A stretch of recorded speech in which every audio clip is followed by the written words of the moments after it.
That is such an interesting statistic, very different from past Farrington teams, and both teams playing great defense. This is the 18th meeting between these two since 1979. Farrington leads the series 12-4. They tied once in 1998. The Govs have won the last 7 consecutive head-to-head meetings. Now, during the toss, Campbell talked about how great of a start they wanted to receive the ball. And assistant coach Wyatt Tao said they wanted to take it, but instead they won the toss and defer. So Farrington's offense will be out onto the field. Terrell Johnson has been subpar by his standards, self-admittingly says, going to play a big game here tonight. So important for that run game to be established offensively for the Sabres in order for them to click, maybe pull off a win. And Terrell Johnson has been banged up all season, so hopefully we'll have a great performance by him. Getting back quickly to that 1998 game, I was actually the head coach, and we played here at the stadium. Skip Diaz was the coach, and it was a 0-0 tie, a defensive slugfest. And after the game, Skip told me, "You know what a tie is like, kissing your sister." Oh, man, that's what makes Hawaii football great. The characters, the personalities, it's awesome. No ties here tonight, as Keani Pacheco gets ready to put it away. Moses Sanchez and Fa'amatau back deep to return it. Off we go from Halava. This is reeled in at the 21-yard line. Freedom Alualu. Like a bowling ball, he'll lean forward. Just past the 35 to the 36. So here comes the Governor offense in the Zippy starting lineup. Bishop Raposa will be the starting quarterback. Fa'amatau and Alualu mainstays in the backfield. The Moses Sanchez brothers, Jathan Chafin, waiting for him to sort of break out. This could be the night, in the final night of the regular season. Molly Tao, offensive line a little bit banged up here, so Aberdeen Finau comes from the defensive side and will play offensive line as well on the left tackle. Split backs behind Raposa, and it's Alualu, who had a bit of a shoulder injury in that game against Kapolei last week.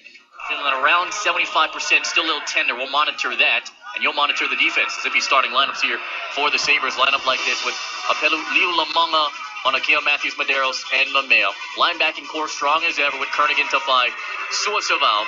Secondary, Austin Funga has been spectacular. 3 interceptions this season with Aaron Bunting out there as well. Kingston Moses Sanchez is knocked down by Miles Allen Nikosobe King. Loss of 2. I love watching this guy, Miles Allen Nikosobe King, who can play I've never seen a player so versatile. They line him up at corner, DN, outside linebacker. He is just a jack of all trades on the defense. I'll make it 3rd and 10 here on the opening drive. Fa'amatau trying to carve his way, ran right into the arms of Tyson Tafai, and Nick Kernigan able to finish him off. Gain of 5, 4th and 5, and the punting unit onto the field. So a great stand here by the Campbell Sabres defense. Those very active linebackers led by Kernigan and Tafai, forcing a punting situation. And that man, Chalin Fa'amatau, has been nothing short of spectacular. He will get his yards. Even in defeat, he has been tremendous. He has been the focal point of this Governor's attack. Raposa will punt it away. Bunting and Funga, speedsters, very dangerous here on special teams. Look out, that one nearly blocked after being pressured by Tafai. This one goes away from Bunting, and they'll take a sideward hop to the 40-yard line. We have a pink flag on the field. Referees will throw the pink flags because it's October, Breast Cancer Awareness Month. Danny Bain will get his first mic check. Pretty good field position as of right now for the Sabres, depending on how this flag could go. Campbell team whose only win of the season was Aiea about 3 weeks ago. There's a post-scrimmage kick foul.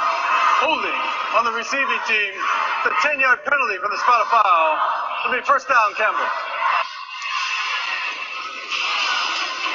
So a penalty here against the Sabres. They'll move it back, and here comes the Zippy starting lineups for Campbell with Ulu Fale and Terrell Johnson out there. Those are two positions that are pretty thin. We'll touch up on that in a second. Bar Rauschenberg, Monzo, Esprecion, and Ramos. Traufusi, Atapana, Amosa, Ilinbai, Siania. Some of the guys up front to lead the way. Blocking for Kavika Ulufale, the transfer out of St. Francis. Hand off Terrell Johnson. And Johnson met there immediately. They'll take it to the 24-yard line. Gain of 2. Uluamusula and Lamsan make the stop. They join the Zippy starting defensive lineup here. Places to look out for. Linebacking core.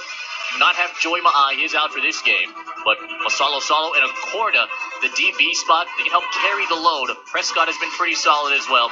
Hanson Fa'amasino, one of the leaders. Three down lineman front here for Farrington. Andrew Eneki has been stalwart too on defense. Second and 8. Ulufale's first pass is caught. This is taken to around the 27-yard line after he was brought in by James Santa Ana. Campbell looking to establish the screen game to the wide receiver. Again, we talked about their best player on offense, which is Marcus Ramos, but the other guy to look out for is number 1, Noah Esprecion, who leads the team in receiving yards and touchdowns.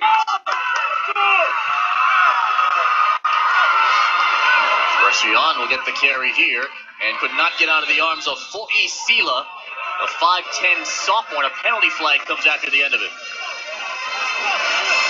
This is a great pass rusher here for the Governors. Has a quick get-off. We'll see where this flag will go. Looks like it's against Farrington here. Danny Banks. Dead ball, personal foul. On the defense, 15-yard penalty on the run. Results in a first down.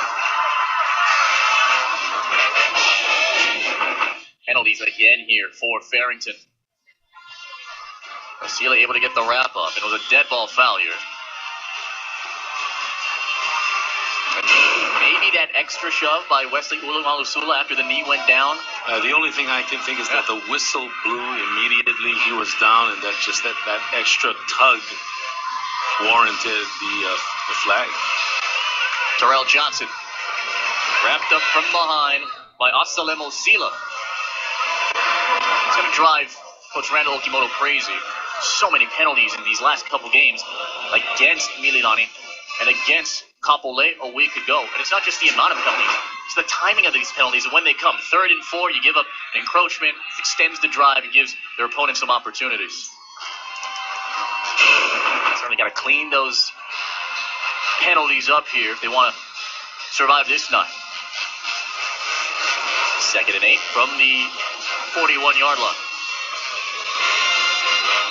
And a whistle and a flag. That's encroachment. It's against Farrington. Prior to the snap, encroachment on the defense, number 26. It's a 5-yard penalty. Remains 1. Christian Acorda, the guilty party there. Correct. 2 penalties. Remains second down. 2 penalties, 20 yards now for the Govs. And what hurts the most here is that, you're talking about 2nd and 5. These are downs that, it's doable for this offense. And another flag, encroachment against Farrington. Prior to the snap, encroachment on the defense, number 52. The 5-yard penalty. Results in a first down. Something they stress in practice so much is fundamental football, staying disciplined, and focusing on your assignments. They watch so much film preparing. Right now, just a couple mental mistakes here. Up on the front. I think for Coach Amosa and the offensive line, they're doing either a long count or a hard count or going on 2 or 3, and that has been causing problems for the Govs. Esprecion tripped up, 46-yard line, gain of 3. William Prescott able to tag it there. And we mentioned Esprecion. I said he had the most yards and number touchdowns. 1 helmet came off. He needs to be removed for 1 play. He had the most yards and receptions. Marcus Ramos has the most touchdowns. But together, that tandem and Terrell Johnson they have to be the impact players on offense for Campbell to have a chance tonight. 42 receptions heading into tonight. That's 5th in the state. 540 yards. That's 9th in the state for Expression. Top 10 receiver. Ulufale on a draw. Here for Johnson, wrapped up by Tainanu Naulua. Big 6'1 junior defensive lineman. 250 pounds. It's kind of unusual to see a guy 250 pounds wearing number 1. But that time not blocked. I mean, I think the offensive tackle thought that Tainano Naulua was going to attack hard up the field, but he did not. He squeezed down and was able to tackle that draw for no gain. Coach mentioned some of the ankle injuries for Terrell Johnson, who's still battling it. Probably the healthiest at this point. Ulufale throws for Ramos, too tall, incomplete. On 3rd and 7, it'll bring up 4th down in midfield. And it's time to punt for the Sabres. Marcus Ramos will actually leave in the next couple days to go to the Arizona Fall Classic. Baseball, his main sport for the Oregon commit. Oh, what a grab there from Pacheco, and able to get it off. Sidewinder that takes a Sabre bounce. This will die inside the 10-yard line, right at the line. Opening drive for each of these two squads end up in no points. Heck of a job from Pacheco to just get this one off. Final game of the OIA regular season for these two. 0-0.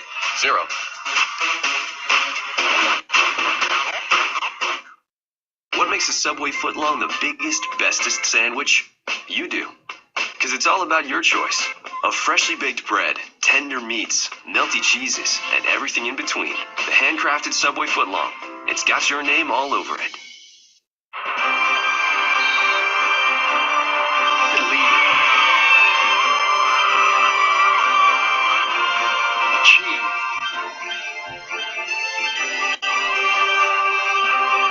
Remember.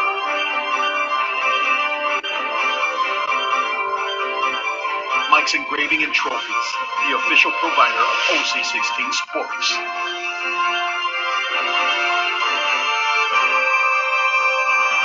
What makes a Subway footlong the biggest, bestest sandwich?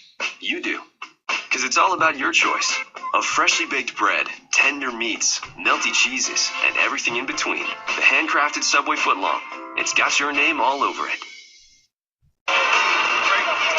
Mike's Engraving and Trophies is the official trophy provider of OC16 Sports. For all your special achievements, call Ryan at Mike's Engraving and Trophies, 486-5220. Mike's behind Cutter Ford in Aiea. Nothing more special for a high school player than a homecoming football game. And a great crowd here from Eva Beach in Halava, trying to support their Sabres and head into the playoffs with the win. Second drive on the evening for the Govs. Fa'amatau, but Alualu blocking in front of him, will take it for 3 yards to make it 2nd and 7. Mauna Kea, Matthews, Medeiros, and Nick Kernigan come in to make the stop. Fa'amatau, he has been unreal this season, both in the running back and slot back receiver positions. Receiving touchdowns, he's 7th in the state, currently with 6 touchdowns. He's had to carry a heck of a load throughout this year. Question is, can the supporting cast pick it up? And it's Fa'amatau again across left tackle. And he'll get yanked down hard. Just shy of the 20. And Fa'amatau, one thing that I love about him is his ball security. That is not spoken about enough in terms of when he is in traffic. He protects the football. That's so important, and he's such a reliable person to have on your team to carry the football. We'll bring up 3rd down and short. And Alualu trying to lean forward. Did forward progress get enough? The ball popped out. It's still loose. Ignatowski able to hop on it. Wow, and a turnover here for Barrington. Campbell ball. Jalen Ignatowski comes up with the ball, and here is Alu just churning, trying to gain extra yardage, trying to get that first down, and that's why you always tell your defensive players, never stop playing, always keep running to the football. You may not make the tackle, but you may be the recipient of a big play just because of a fumble that has been stripped by your teammate. What a big play for Ignatowski and the Sabres here. I think that's a great call by the officials there. It looked like Alualu was lying on top of Kernaghan, didn't get the elbow down, and the ball was jarred loose. And Ignatowski has his first fumble recovery of the year. And the second drive for the Sabres starts in the red zone, and it's blown up after Esprecion meets Finau Walter. Wow. That is a classic fill. That's like a Ray Lewis type of play by an inside linebacker who reads the play, comes downhill, and fills like a man, like a boss. Walter's a bad dude, 6 foot, 228 pounds, just a junior, with so much explosiveness and aggression in this defensive front for the Governors. Olufale time, throwing. Santana incomplete. Accordion on the coverage.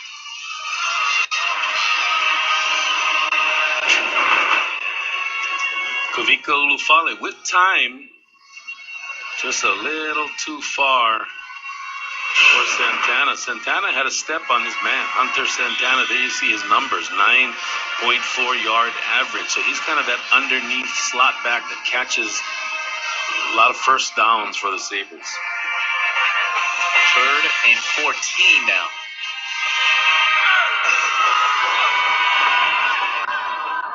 Olufale swings it out, caught by Bar Rauschenberg. They're knocked down by Cody Leu. Short of the marker. Takes it to the 15-yard line. That time the Sabres O-line did a great job picking up the blitz of Finau, who comes up the middle. Think about the Sabres. They don't really have a kicking game. They have guys that can kick. Braden Kalhane says that his range is about 40. But in this kind of situation, all season long, Campbell is essentially going for it. 4th and a dozen. Snap. Olufale climbs the pocket and could not get out of the grasp of Walter, who was hanging on with one arm. And Finau Walter, he has been the defensive MVP of that series. On first play, he gets a tackle for loss on first down to put them in a hole. And here he is on 4th down. Crucial situation, and that big meat hook gets a hold of Olufale's jersey, and he ain't going anywhere. Well, Isila able to back him up, so Farrington escapes the threat. And he hasn't cut his hair, by the way, in over a year. That is a rock star mullet, by the way. He said he plans to grow it out as long as he can. It's a good look for him. Toss back for Amata. Going to be chased out there by Leo Lemanga. Got the edge, though, and then able to just scamper out for a gain of 8. Got there from Chalin Famatau, the junior. You know, Famatau, I mean, this is just a classic toss play, and he's able to pick and weave his way, and sooner or later he'll get 8 yards, and then he'll break one. He's a great cutback runner, but he can also pick his way for yardage on toss plays. He doesn't have the speed of a Renan Mamiya of last season, but he has great field vision to get him his opportunities. Officially a gain of 7, 2nd and 3, and there is Fa'amatau leading forward for the first down at the 32-yard line. And, you know, we talked about Fa'amatau last season, shared duties as a sophomore with Renan Mamiya. Mamiya had a great year catching the football out of the backfield and running the ball. And so this year, Fa'amatau kind of modeled after that same type of attack where he's going to be dangerous both as a runner and a receiver. Well, on to the 27-yard line, beg your pardon, as this one takes it past the 30 to the 34. Pacheco and Lea Eno come in to make the stop for Fa'amatau. Went to the Oregon camp, was the running back MVP of that camp. Said he learned so much because the talent level is so much higher. Helped push his work ethic to even higher level It's the best season that he's had in his 2 years of varsity ball. Only a junior. Raposa tries to throw it. Incomplete for Kingsley Moses Sanchez. Covered well by Keani Pacheco. Did a good job to block him off there. You know, this Farrington attack, more passing yards than rushing yards. Now, most people will look at that and say, what do you mean? Well, part of the thing is that a lot of the passes has been thrown to the backs and the tight ends, and especially to Chalin Fa'amatau. So they're getting him the ball one way or the other. Here is Fa'amatau. And brought down. Walter Vardy III, able to stifle him. Gain of 1. It's 4th down. The punting unit back onto the field here for the Governors. You know, even though that drive was unsuccessful as far as producing points, what it does is it does change field position here for the Governors. I mean, they were deep on their 9-yard line. Now they get the ball out to the 35. If they can get a good punt here, they can change field position. Raposa to punt it away towards bunting. Snap to the up man, and it is Andrew Aneki. And Aneki leaned forward. Did he get enough? That's the question. It looks like they're going to give him the forward progress for a first down. And there is a rumble of discontent beneath us by the Campbell faithful as they think he was stopped short. But they're going to say that Aneki was able to drive forward before being pushed back. So his initial drive, they say, crossed the line to gain. And so the drive stays alive here with 50 seconds to go in this opening quarter. Raposa just thrown 2 passes so far. He's 1 for 2 for -3 yards. Raposa loads up a shot for Moses Sanchez. Oh, that one through his hands, incomplete. Thought he had it, but Tom Pop was running step for step with him. If Moses Sanchez makes this catch, that would help the average. But great protection here for Raposa. He put it on a dime, and that's just a drop. I mean, you got to give Raposa credit for throwing that ball perfectly. And Moses Sanchez, their best receiver. And that's just an unfortunate drop for the Govs. 2nd and 10, back to the ground game and challenge for Fa'amatau. Slick pass on tackle and leans forward inside Sabre real estate to the 48-yard line. 14 first down yards. I just love the way Fa'amatau runs. He reminds me of a rugby player. And he reminds me of the past Farrington greats at running back. We already mentioned Mamia, who he shared some time with last season as a sophomore, but directly behind him was guys like Tyler Taumua and Abraham Silva and Senele Lavatai. Those guys are idols for him. I know that he patterns his game after some of those guys. He's too tall for Jace Baggio, the tight end. And that final pass of that first quarter, we head towards quarter number 2. We are scoreless here on a Sabre homecoming night, 0-0. Time for the Pizza Hut Coach's Corner. And Jen Boniza. First up, I have our Pizza Hut Coach's Corner feature coach for Farrington, and that's Coach Aaron Kamau. Coach Aaron has been serving Farrington football for over 25 years now, handling the development of both the 9th and 10th grade Governor football players, as well as the varsity players. He also coaches track in the off-season and helps at-risk youth through his foundation called Camp Hawaii. He's an excellent example of an assistant coach and an asset to the Governor's program. Coach Aaron Kamau, the Pizza Hut Coach's Corner feature for Farrington. Campbell's Pizza Hut Coach's Corner shines the light on Sabres running back coach Chad Kaichi. Coach Chad is in his first year on the staff, and his commitment and knowledge have been invaluable to the program. He works well with both the athletes and his fellow coaches, and Coach Amosa is happy to have him on their team. The Pizza Hut Coach's Corner for Campbell, Chad Kaichi. Felipe? Thanks so much, Jen. We want to let you know that you can show your support for Hawaii's law enforcement community with official Shilpo merchandise such as shirts, hats, stickers, and more. Stores open to the public Monday through Friday, 8 a.m. to 4 p.m. at 1717 Hoy Street in Kalihi. Proceeds benefit officers and their families statewide. Start of the second. Fourth down conversion here for the Governors have kept this drive alive. Josiah Anakalea comes in as the lone receiver to the bottom.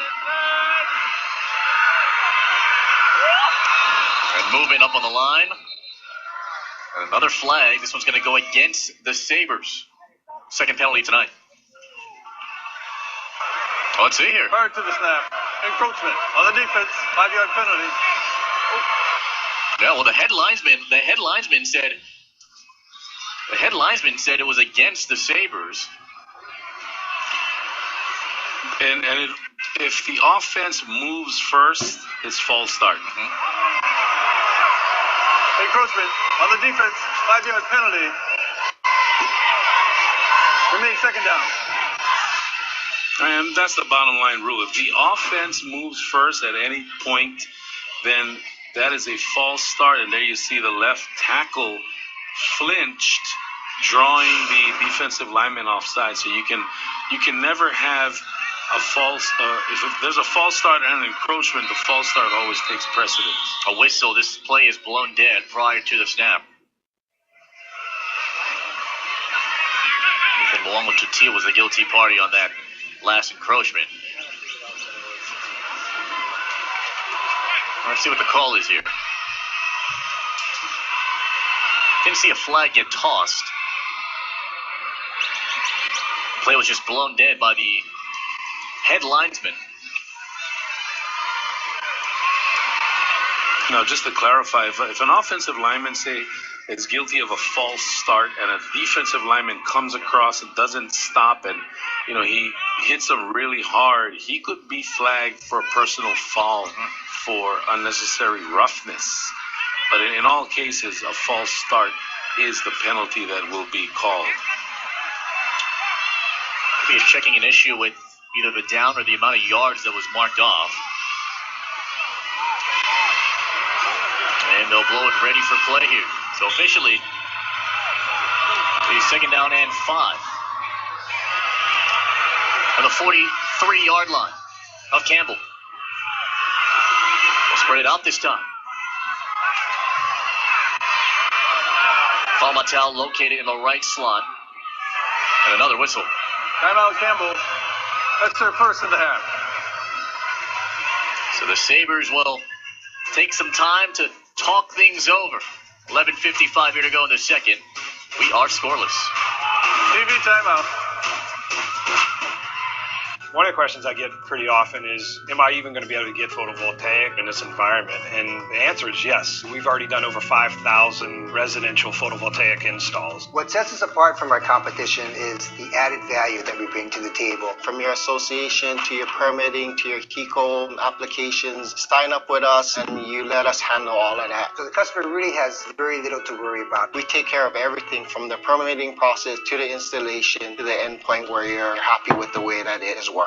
A mom, a dad, 2 kids, and a dog. A typical family in Hawaii, right? Well, maybe, but we know today's family is much more. It's tablets, laptops, and other devices that can eat up your family's internet speed.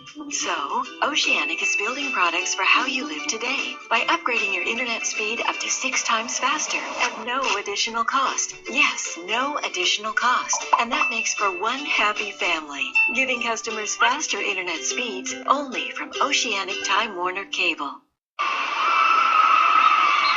Back here in Halava, 11:55 to go, second quarter. We are scoreless. Each of these teams have had their opportunities, particularly for the Sabres. A drive start inside the red zone, could not cash in on that opportunity. A fourth down conversion has extended this drive for the Governors, who come in here 5-2 overall, 4-2 in the OIA. Win tonight gives them the 2 seed, representing the blue in the OIA tournament, which begins next Friday night. Anakalea, the lone receiver, to the bottom. And it is Raposa to take it. And Raposa will lean forward for maybe 2 yards. Here are the stats after 1. Campbell unable to run the football, -4 yards. Farrington unable to pass the football, -3 yards. Campbell, though, 4 yards of total offense. They had an opportunity with a turnover deep in their own territory, but came away with no points. We have some beef and speed at the three receivers to the top. Kingsley and Kingston, Moses Sanchez, and Fa'amatel. Raposa winds up a shot deep down the field. It is incomplete for Kingston, Moses Sanchez. Austin Funga was the safety spying him out. You know, at the outset, we talked about missed opportunities for the Governors, and we just saw one earlier with that beautiful pass, Bishop Raposa down the right sideline that was dropped by Moses Sanchez. And so 4th down and another missed opportunity for the Govs.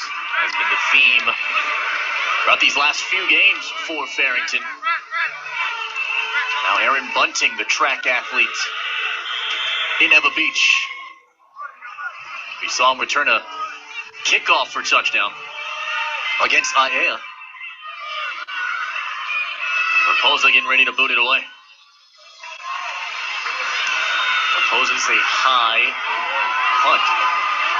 Oh, take a Farrington bounce. Just inside the 20 and around the 19-yard line. Punt of 22. Let's check in with Jen. Thanks, Felipe. Just a moment ago, you and Coach Hernandez were talking about missed opportunities for Farrington. Well, even before the season started, Coach Okimoto was stressing to his team the importance of practice. Fundamentals have to be second nature, and practice is where you create that muscle memory for your body. And he told his team, in order for them to achieve that elite level, making it into and possibly winning the championship, you've got to love to practice. You have to put in that work. You can't just love to play. Champions may be made on the field, but they're developed during practice. Back to you guys. Thanks a lot, Jen. And, you know, no practice field for Farrington all season as they build a brand new Skipa Diaz Stadium. That's going to be a sight to see. But, yeah, no place to go. And no place to go for Johnson. Anton Fa'amasino able to stuff him, no gain. Terrell Johnson, we mentioned the ankle injuries. You sort of wonder how much of it is physical, how much of it is mental. A lot of the coaches think that the injury is more 80% physical. We've seen a lot of them run east to west. And at 200 pounds, when he goes straight up the middle and he finds his spot, he can explode. Still waiting for him to break out. No better time to do it than tonight. Yeah, he's a great one-cut runner. I'd like to see him hit the hole in one cut and go. Olufale lets it fly. It is caught, but stuffed by Cody Leu as Zane Bar Rauschenberg able to bring it in. That is a dangerous pass. When you are on your right hash and throwing the football all the way across the field, it seems like it took forever to get there. And that's especially throwing it in the flat. Yeah. A wily corner could run up and sneak in and catch it and go the other way. 12th catch of the season for Bar Rauschenberg. Pressure off the corner. Olufale slipped out of it and knocked down for Asesina Masalo Salo. Loss of 2. Wow, what a big play by Masalo Salo. It looked like he had one man to beat and he could get a first down. Kavika Olufale here showing some magician-like moves to get out of the trouble in the backfield, but wow, Masalo Salo zeroed in on him. Johnny Pacheco has to boot this one away. And Fa'amatau chased it down, watch out, made the catch, and then rid it out of bounds. And there's a late flag after that hit. Fa'amatau was clearly in that white paint, and that second hit came in. And we're going to get should be a 15-yard foul. He was way out of bounds. I think he was in the striped paint when he got hit. Micah Tynanis Perez is down on the sideline for the Sabres.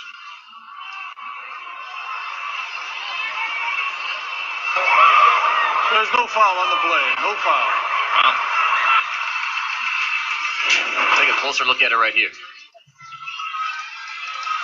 Tom Pop chasing out right there. And then Tynanis Perez The only reason I would imagine is if that hit right there from behind. That's exactly right. Tainano Nalua pushed Tainano Perez. Still, that should have been a penalty on Farrington for an illegal block in the back. And that illegal block in the back looks like it injured Tainano Perez. Pretty good field position at midfield for the Governors, and Fa'amatau ridden down to the turf by Ethan Mowango Tutia, the former Aea Na'ali'i, transferred from last year, in his second year now, on the varsity squad with the Sabres. Again, Fa'amatau, just a grinder. He can do so many things. We talked about how he can hurt you as a receiver, but he can just grind it out if he has to. Fa'amatau across the left side. Aaron Bunting knocks him down. Real close to the first down marker here, depending on the spot. You know, we talked again about other running backs like Apelu So'oalu and Harry Tui Maseve and Hercules Sula. But one name that goes all the way back to 2003, you have to go 12 years back. The guy that most reminds me of Chalin Fa'amatau is a guy named Matt Bell, who was a great running back for the Governors, and he could run and catch the football. Fa'amatau. He is knocked down by Jeremiah Leaeno. High motor guy is Fa'amatau if you have a penalty marker down. Guy who's getting some looks from the University of Hawaii. It's just a junior. Holding on the offense, number 5. 10-yard penalty from the spot. Down remains 1. It's on Kingston Moses Sanchez, but to the work ethic for Fa'amatau. Takes a lot of pride in the fact that he's the guy that this team can count on to deliver. But this run's going to be pulled back because of the hold. There's also a push in the back there. A block in the back, I should say. Moving to the 40. First and 15, 8 minutes to go here, second period. Play action, Raposa throwing on the run and a flat. Oh, Alualu had to gobble that one up. And then Tyson Tafai brings him down.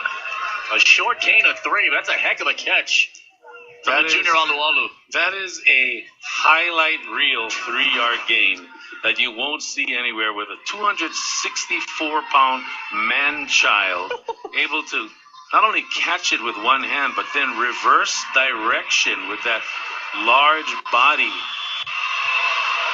Yeah, he's something else. Not quite Odell Beckham, but by his standards, that's pretty darn good there for freedom. Took about 6 guys to bring him down. Second down and a dozen. Fa'amatau. And tripped up again by Jeremiah Leaeno. This is what Farrington does. This is old school Farrington. They grind you out on the ground, milk out the clock, but we are scoreless. Fa'amatau, here's the problem. There's no penetration in the backfield. There's no one there to get in his way, and by the time he gets a guy with his skills, he already has 12 carries for 69 yards. He's going to hurt you. Fake the toss back. Handoff. This is for Fa'asesina Masalo Salo. And he'll lean forward for a yard after Masalo Salo gets his 4th rushing attempt of the season. Masalo Salo, his older brother Tavale Masalo Salo, a solid fullback here. You talk about fullbacks, Freedom Alualu, you talk about Tavale Masalo Salo and Siosi Feliunga. Yep. I mean, there's so many great fullbacks going all the way back to the 90s, guys like Talbot Kahakai and Josh Zeus White. Timeout, Farrington. Let's do a first and 10. So the Guns will have it 4th down and 4 from the 29. Decision time for Farrington when you come back. Pizza Hut has made pizza and breadsticks even more awesome because now they're together as one. And with these 2 amazing dipping sauces, it got me thinking, everything is better together.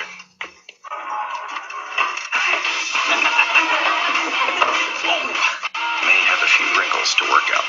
2 times the flavor, 2 times the fun. Bring home the flavor with the Twisted Crust Pizza and 2 dipping sauces. Add a 2-liter Pepsi for $2. Only at Pizza Hut. How's the wife? She's good. Good.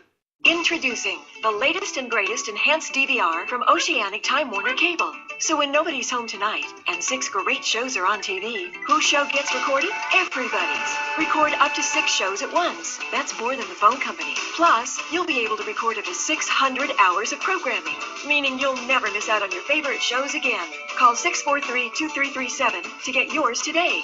Enhanced DVR. Another reason why everything's better with Oceanic Time Warner Cable.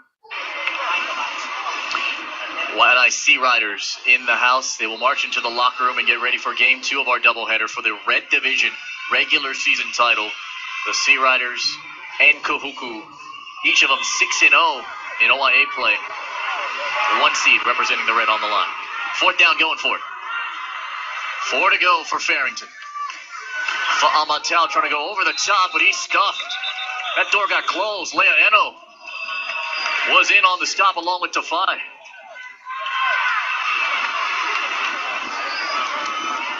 The defense here for Campbell, solid in this first half. Campbell's defense has been solid all year long. They did a great job there, and they're being outmanned by a huge offensive line, but they're using quickness and this grit. Farrington, 79 total yards of offense. Campbell, 14 plays, 6 yards of total offense. Marcus Ramos has to get involved. He has to be the guy the go-to guy here. Johnson is the back. He gets the carry, got past one man, and trying to find the edge, but was fielded off by Prescott and Aneki. William Prescott. Great job to knock Johnson down. Forcing Johnson to go lateral. Not a good place for him to be. He's such a big, strong runner, and the best way to stop a big, strong force of a runner, make him go sideways. No gain, 2nd and 10. Urufale for Esprecion, who gets brought down by Acorda. He was in there quick.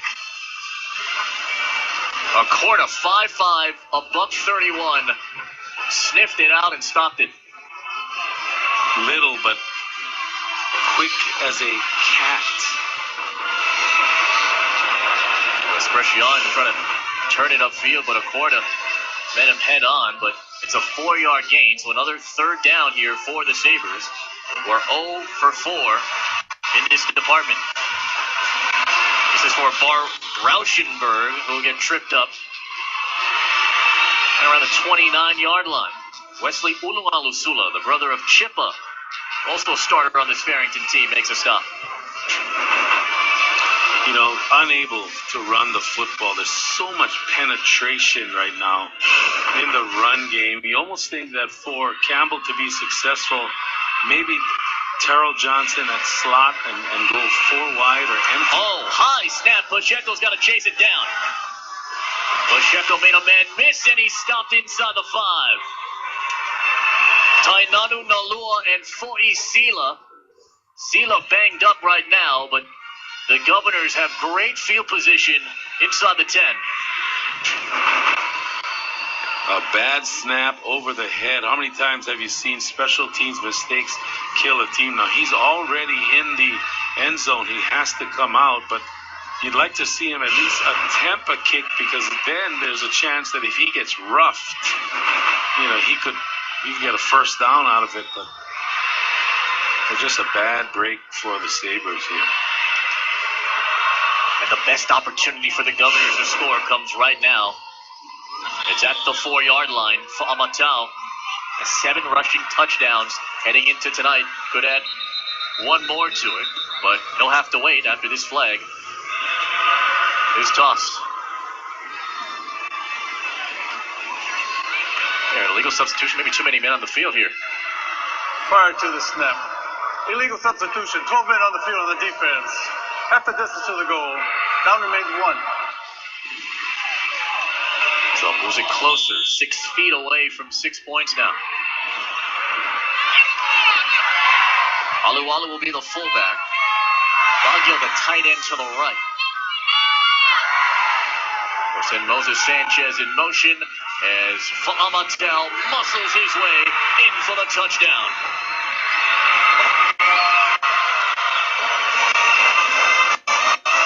Challen Fa'amatel pretty much walking in. And that special team mistake, boy, haunting the Sabres in real time. Fa'amatel's 8th in the state in touchdowns rushing. Has touchdown number 8.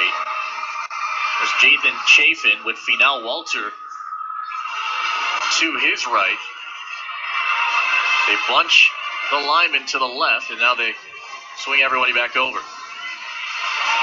Now Lua will be the snapper, and Walter will try and make it a 7-0 game. Bobbled on the snap. Chafin picks it up. Open space to the corner, and he's got 2.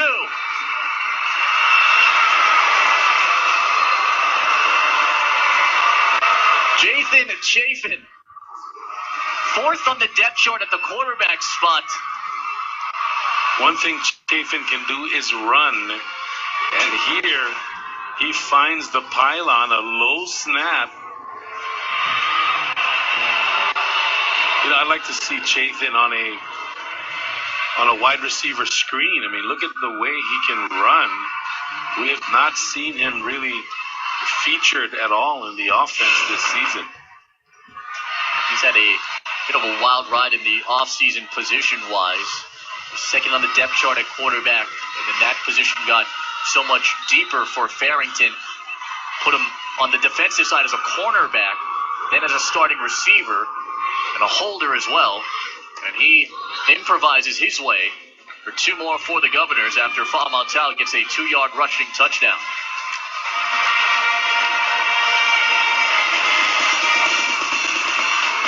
Make sure you stay tuned during halftime for the OC16 Team Spotlight Series. These stories will give you insight on the teams and the communities they come from.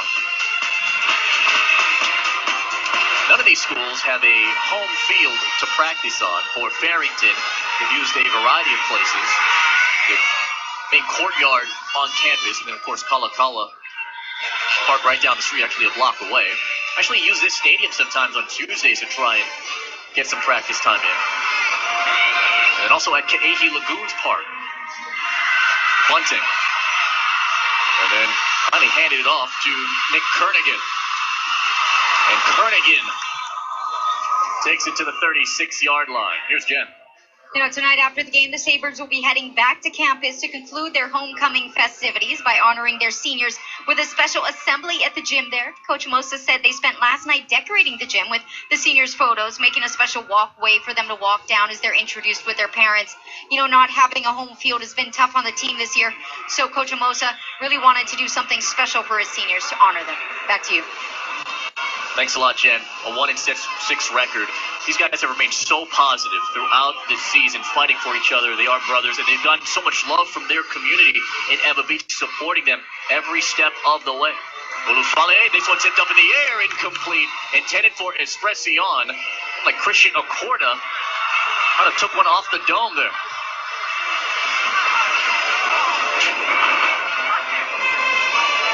Acorda, we just saw him make a great play. Deflected and then off of the headgear. Vincent Fa'amasino had the first initial hit. Then doinkage off the dome. That one could have been anybody's ball right there. It's 2nd down and 10 now. Draw for Johnson. And Johnson meets Tainanu Nalua.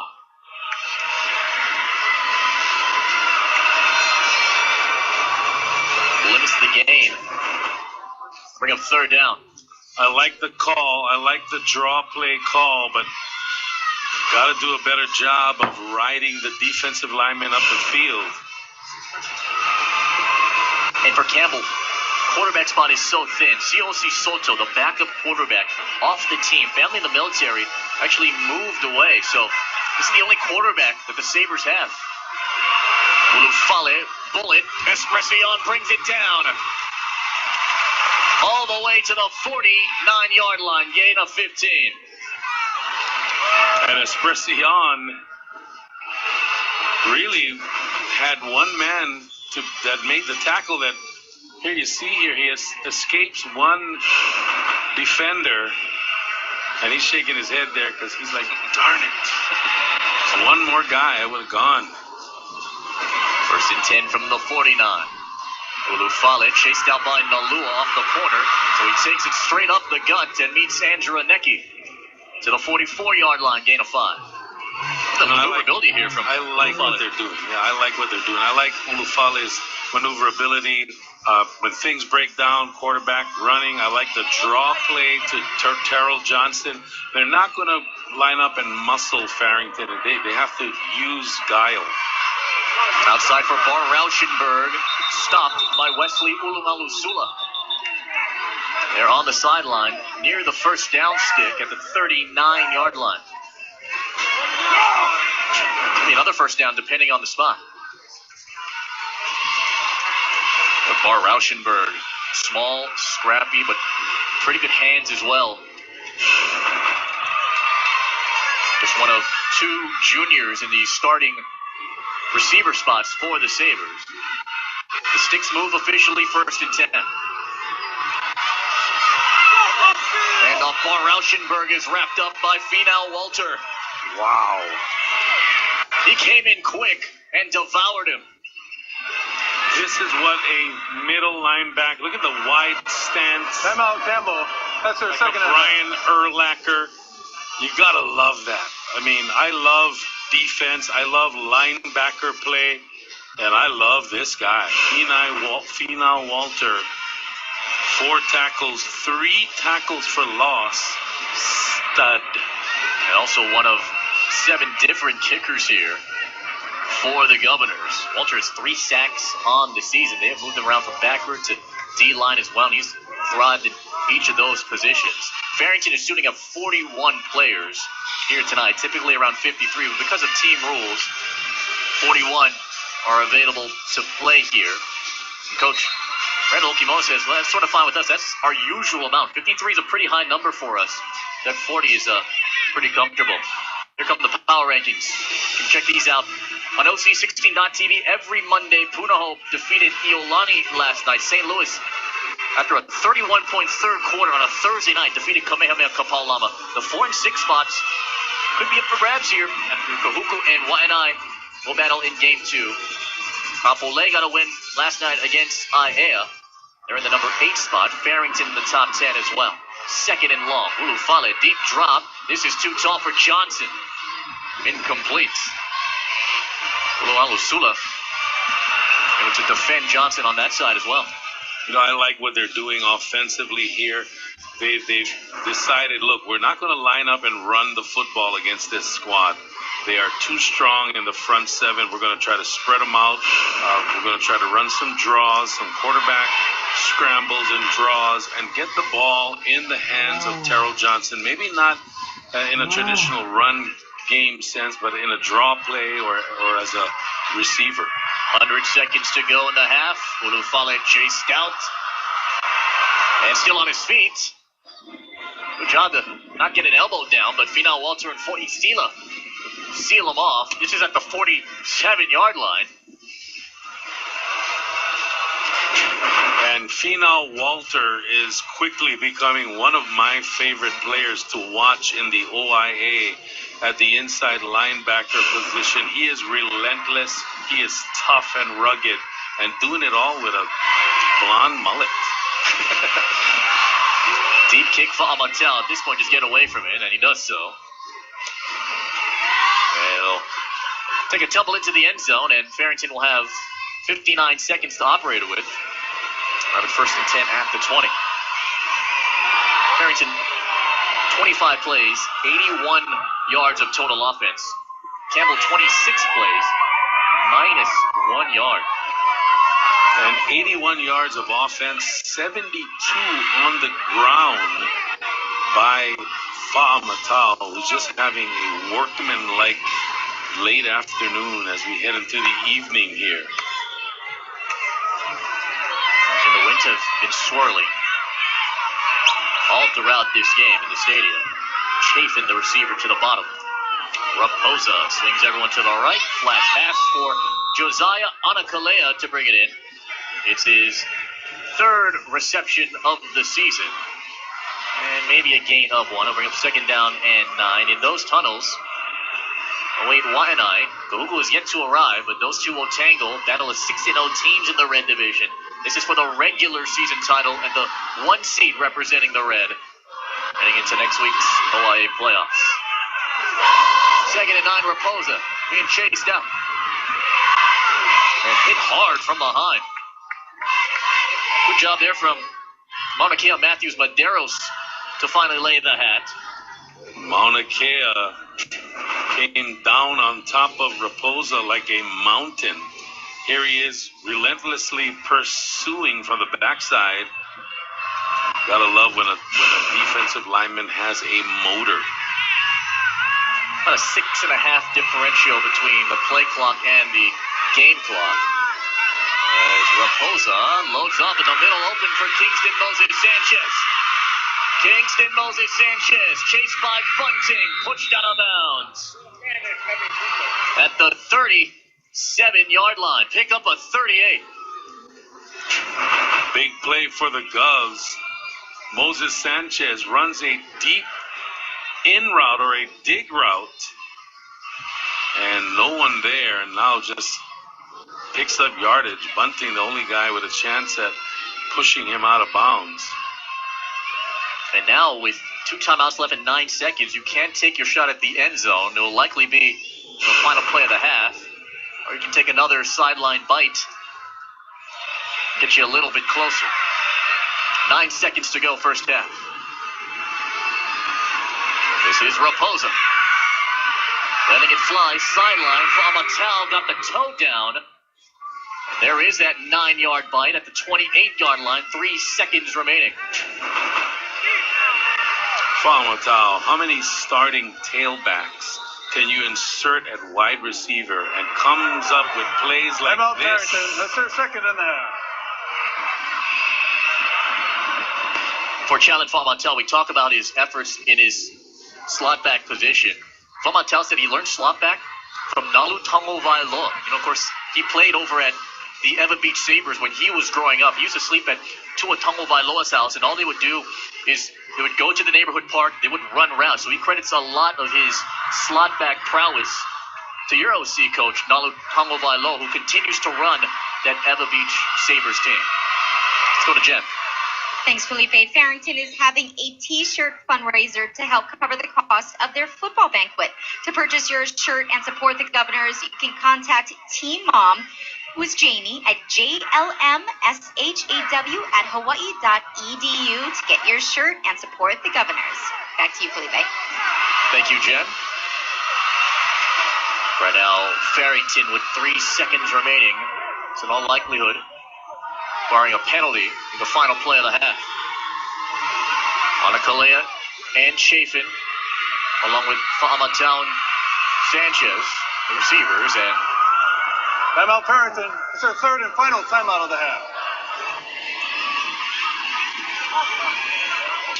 So they will have a discussion here for Farrington. There you see Randall Okimoto, nearly a decade and a half with this program. Part of that 1990 OIA championship team, and was rocking the glasses back then. It's been a while since Farrington has claimed an OIA plaque.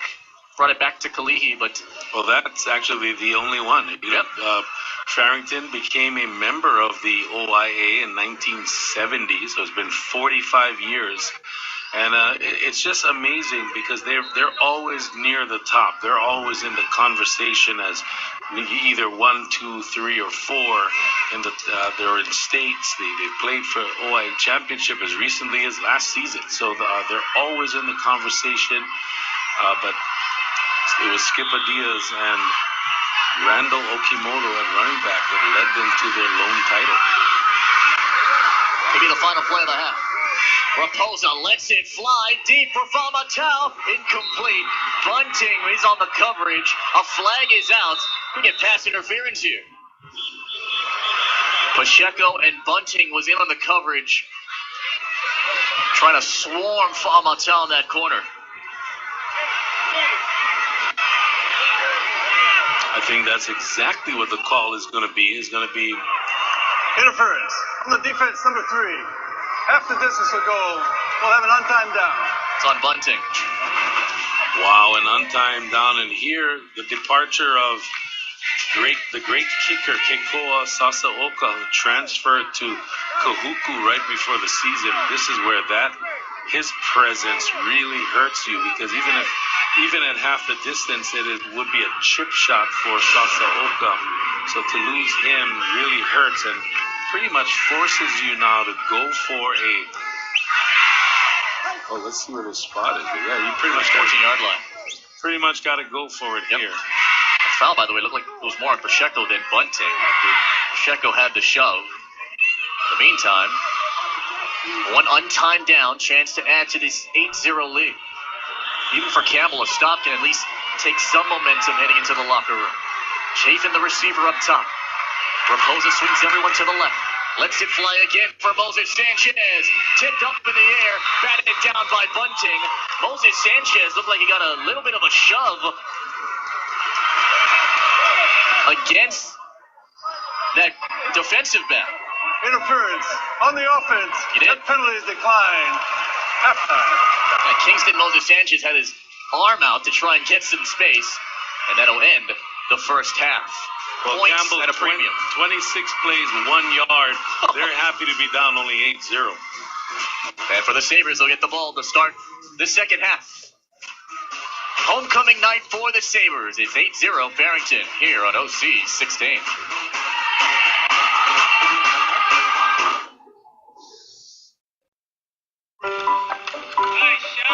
Hi, I'm Kaito, an Oceanic Time Warner cable installer.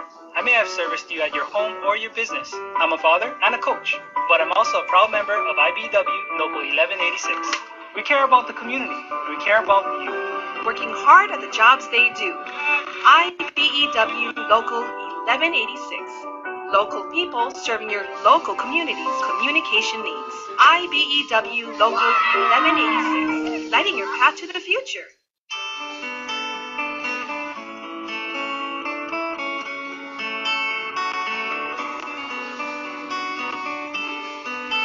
Aloha, my name is Merlinda Garma, and on this episode of Hawaii Skin Diver, we first head to the Big Island of Hawaii for a fun reef dive.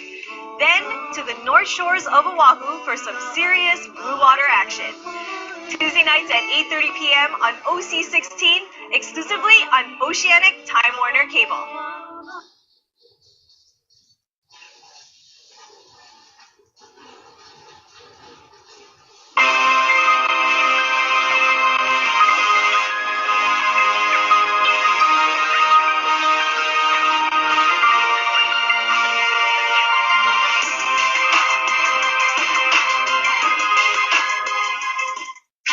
Expected to be complete in early 2016, this will become the new home for the Campbell Sabres. A new grass field for a team in need of a little renovation. Our field was hard, but it just felt like the whole field was just rocks. It was super hard. So I'm kind of glad they're doing it, but kind of sad at the same time because now we don't have a field. But I really think we needed a new field because it's the only field that we use down here with all the sports. I think other schools are fortunate to have like a bigger baseball field, an area where they can, but for us here at Campbell, even our PE classes needs a field. So I really thought we needed to kind of do something to try to see if we can get a new field here at Campbell High School. With no home field this season, the Sabres have had to improvise, utilizing Ava Beach Community Park, as well as neighboring school Ilima Intermediate to hold practices. New venues with new challenges. I think one of the biggest challenges is kind of getting our equipment over to the park. From our water coolers to our water bottles, the tables where we put things on, all of the cones to mark the field. It's been hard, because now we gotta go farther now.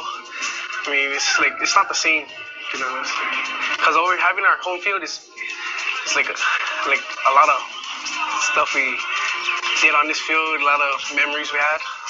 Yeah, big things we did on this field. To me, it just because we only have so much time, we only have 2.5 hours to try to get our practice going. It really kind of we really got to try to be as efficient as we can with the things we do. With limited time, practices are precise and quick, with captains ensuring everyone is on the same page. And as the system gets better, so does their bond. It makes us stronger as a team. I mean, we just want a ball, so we just put us anywhere and we'll still practice and just get ready for whoever is next. We gotta move on, look beyond that. Just be fortunate that we still have a place to practice, enough room, and we're thankful for Lima too. They've been really gracious enough to allow us their field to do some of our practice sessions. And I'm very thankful for the Ava Beach Community Park people to allow us to use the field along with other community things that are happening. So really blessed with that. This season, Campbell will play all their games on the road, with occasional contests at Aloha Stadium. But regardless of venue or location, the Sabres will be ready to play. And for a school whose enrollment continues to grow, Eva Beach will wait anxiously for a new field that's long overdue. Very excited, because this is going to be a new track, a grass field. So it's going to be something, always, our kids here at Campbell really are deserving of, having a nice field for themselves. So. For OC16 Sports, I'm Felipe Ojastro.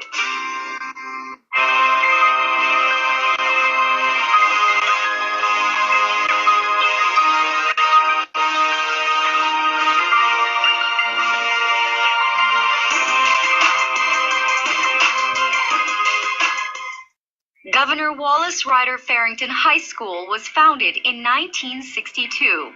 The governor's football program is steeped in history. Yet its football facilities have been subpar for years. The Governors have played their home games at Roosevelt's Field, and their practice field left a lot to be desired. But that was a thing of the past. The Governors will soon have an amazing new home, the Edward Thompson Skipadia Stadium at Kusunoki Field.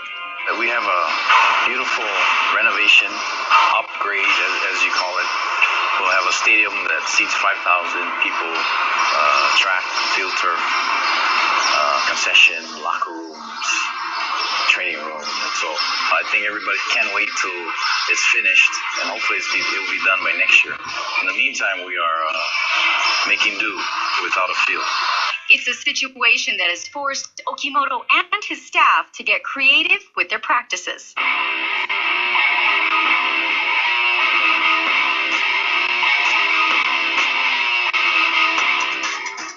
We are practicing between our buildings, whatever space that we have in the amphitheater, or in the front of the school on the front lawn. And that's what we've been doing from June of this year. We break things up into small modified drills and go from there. So how do the players feel about having to practice on the courtyard lawn between the buildings? I view this as a good challenge because Farrington's always been given challenges and we've never really had it easy most of the time. So this is just another challenge that Farrington is just really able to go through and able to pull out very well. After drills, the Governors make their way to Kalakaua Field, more than a half a mile away from campus. It's a way for us to bond even more because it takes a team effort to run down the field and practice.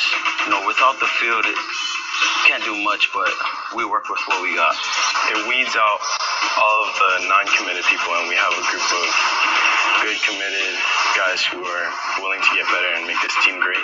I know at the end of the season will pay off because we run a lot. It's a challenge, and actually, it makes us be more responsible. For example, if someone forgets something in the locker room is no longer 50 yards away. The locker room is half a mile away, so I don't think nobody wants to forget anything in the locker room because then they would have to run back and so on. So that's how we've been handling it, looking at the positives that surround the situation. Although this season may be a little rougher than most, it's teaching the athletes at Farrington valuable life lessons. Just be grateful for what you have usually, and because I know not everybody has, our way wrong, this court over here. Just be grateful for what you have. We know that at the end, we're going to have a nice, beautiful facility. And so it's a good lesson learned for all our kids, everybody, to learn how to be patient and to fight through all the adversity that we're facing. Reporting for OC16, I'm Jen Boniza.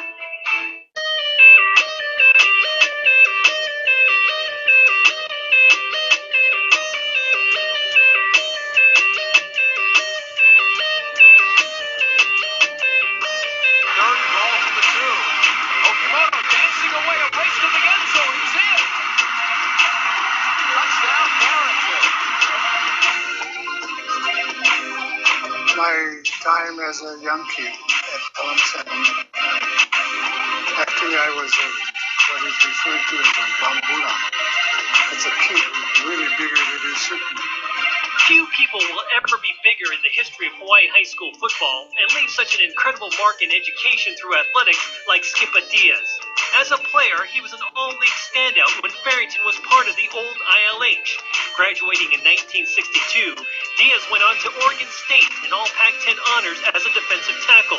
He even played professionally in the Canadian Football League. It gave him a resume that allowed his players to buy into his coaching.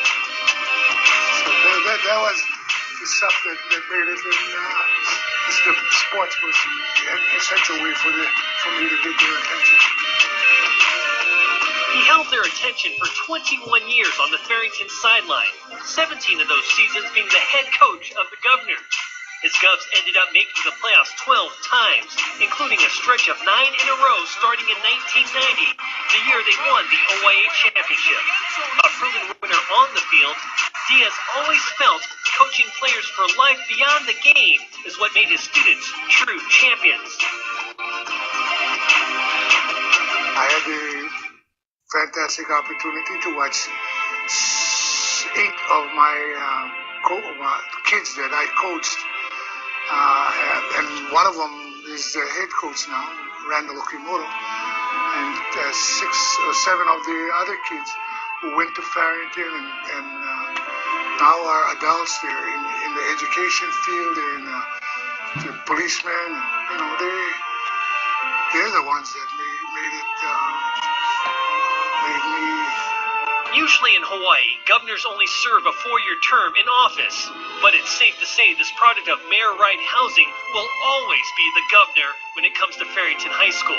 His legacy of discipline, athletic excellence, and education is forever embedded within the fabric of OIA football. Skippa's game plan charted the way for his players' success on the field while preparing them for even bigger wins in life, far beyond 12th grade. They got to go to school. They got to do the good things in school. And it was through that form of discipline that literally hundreds of kids that I tapped into went to college. And it's very important because till today, I haven't been teaching for 13 years now. I see them, when you're on an island, they live on the same island. You see them, first thing they do is they hug you and tell you, Coach, thank you. Well, those are the things that really I treasure.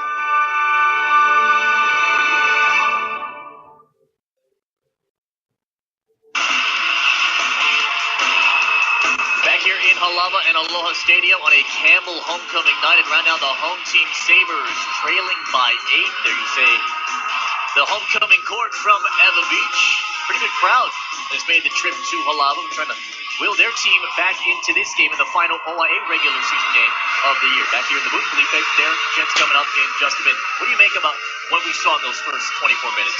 I say if I'm Campbell and I'm a Campbell Sabre fan, I'm pretty encouraged to be down only 8-0 when I have 26 plays for -1 yards. Really, it's been a tremendous job by this Farrington defense. If you look at the numbers, minus 37 yards rushing for the Sabres and only 36 yards passing. So, Farrington, 85 yards rushing, 72 of them on the ground by big old Challen Fa'amatau, who's been tremendous, and he's been the story. He's just been grinding out yards for them, but it hasn't really manufactured itself into points. So Randall Okimoto has to be a little concerned. Yes, we're controlling the football, we're gaining yards, but we're not putting up points. Points are at a premium, and the defenses have been pretty solid. For Farrington, 2 sacks, 9 tackles, 4 loss. Got great field position here after a high snap. Yanni Pacheco, the punter for the Sabres, couldn't take it out. But Challen Fa'amatau could take it in. 2-yard rushing touchdown is his 8th of the season. 2-point conversion good for Farrington. That's the only difference in this game. An 8-0 lead for the Governors. Again, what's at stake? A Farrington win will give them the 2 seed for the Blue and that all-important first-round bye. The Sabres will have it to start the third quarter on their homecoming night. Second half coming up when you come back here on LC 16.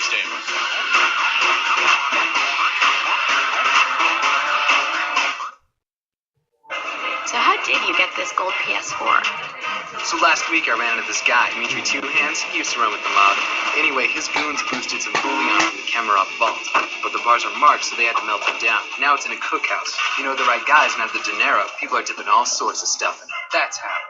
Really? Because I heard that you can only win it at Taco Bell.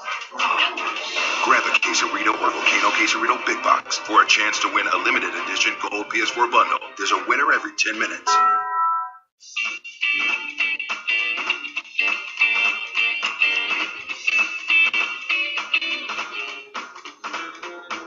Hi, I'm Fernando Pacheco, and on this week's episode of Almost Local, stand-up comedy from Sparkles and musical guest Jesse Campagna.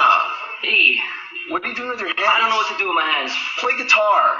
Okay. Well, not now. Okay.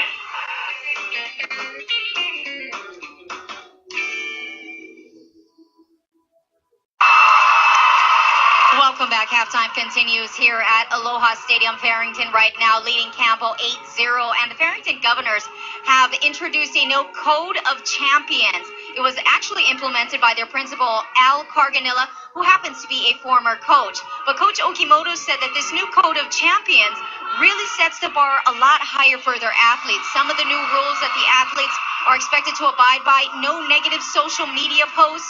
Attendance at school and practice are monitored much more closely. They are responsible to pay all obligations in full. They are expected to behave in a very respectable manner at all times. And, you know, this has been challenging for some of the athletes to get used to, the stricter rules, but Coach Okimoto feels that the Code of Champions has been an important tool to help these athletes develop into responsible members of the community. Now, for the Sabres, as you can tell, it is homecoming here. They've been celebrating all week long with various theme days at school. They had Cowboy Day, they had Rockstar Day, and yesterday they had their pep rally. Now, the one thing about Campbell is their student body. There's so many kids in the school, about 3,000, that they actually had to hold 2 separate pep rallies, one for the JV and one for varsity. Now, both the JV and varsity football teams did the haka during their respective pep rallies. And Coach Amosa said it was so electric. They performed the haka with such passion. He really had hoped that they could sort of bottle that energy and carry it over into tonight to help fuel the team. You know, Campbell also had a small fair on their campus yesterday after school with food booths and craft booths, informational booths on both college and the military. And it was just a general fundraiser for the school as a way for students, their families, as well as the community to celebrate the Sabres homecoming. That's your field report down here. I'm going to send it up to you, Felipe. Thanks so much, Jen. Going back to the Code of Champions, you know, it's a good way for them to sort of structure that program, make sure everyone is on the straight and narrow, and they're going to have to get everybody involved and invested into that belief, because as we get further into this tournament, it's going to be a challenge. This is what the bracket looks like if the playoffs started right now. The blue 2, 3, and 4 seeds still need to be filled. Lelehu Moanalua, Kaiser Campbell, that's a lock. Mililani is the 1 seed out in the blue division. That's a lock. A Farrington win tonight will give them the 2 seed in that spot. Kailua the 3 and Kapolei the 4. A loss here for Farrington would drop them down to 4 because they would lose the head-to-head matchup after falling to Kapolei last week. So a lot on the line here. 3 teams can shuffle up as we get ready for the playoffs. But how deep this year in particular is, it's not going to be easy for anybody to win an OIA title.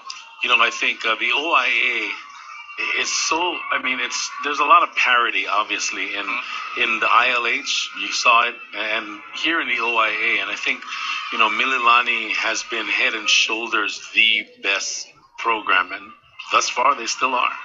For a special presentation, let's toss it down to Jen. Thanks, Felipe. I'm trying to juggle two microphones here. We have a special check presentation for Campbell High School, and this is through the very generous donations of Huakale Charities, $10,000. And presenting this check to the Campbell High School Athletic Department, we have in the center here Lisa and Honoria. She's from Hiseko, presenting this very generous check. And then with us also is Heidi Armstrong, the superintendent. We have the athletic director of Campbell High School, Sam De Los Reyes, and the principal, John Henry Lee. So again, a big mahalo to Huakale Charities for this generous $10,000 donation for the Campbell High School Athletic Department.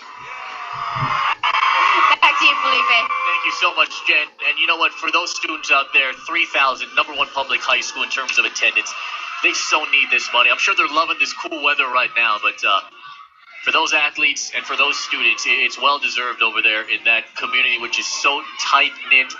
And all those athletes over there, they rep the 76 South, which is the road that leads over to Campbell High School. It's a proud community. Congratulations. And a special thanks to, again, Huakale for donating that 10 Gs. I am a proud graduate of the Campbell High School Sabres. I am a Sabre myself. I graduated back in the 80s, the early 80s. But again, maybe that money can be used for some maybe air conditioning. Yeah, please. At least for... But hey, when I went to school, this is going to sound like your grandpa when this is back in my day. But when we went to school back in the day, there was zero air conditioning, and we survived. I mean, No fans either? No? Oh, no way. Okay, wow. No way. Yeesh. Well, I'm glad. Yeah. I'm glad. We had to walk 10 miles. one side of our shoe missing. No, I'm kidding. You see, Amosa, another proud Campbell grad as well. So we're trying to take his team and get a positive note heading into the playoffs, which begins next Friday again. Again, Campbell's already locked up the 6th seed, and they'll play the 3 seed out in the red at Kaiser. There'll be a road game over in Hawaii Kai. We've seen Campbell thrive. We've seen them struggle.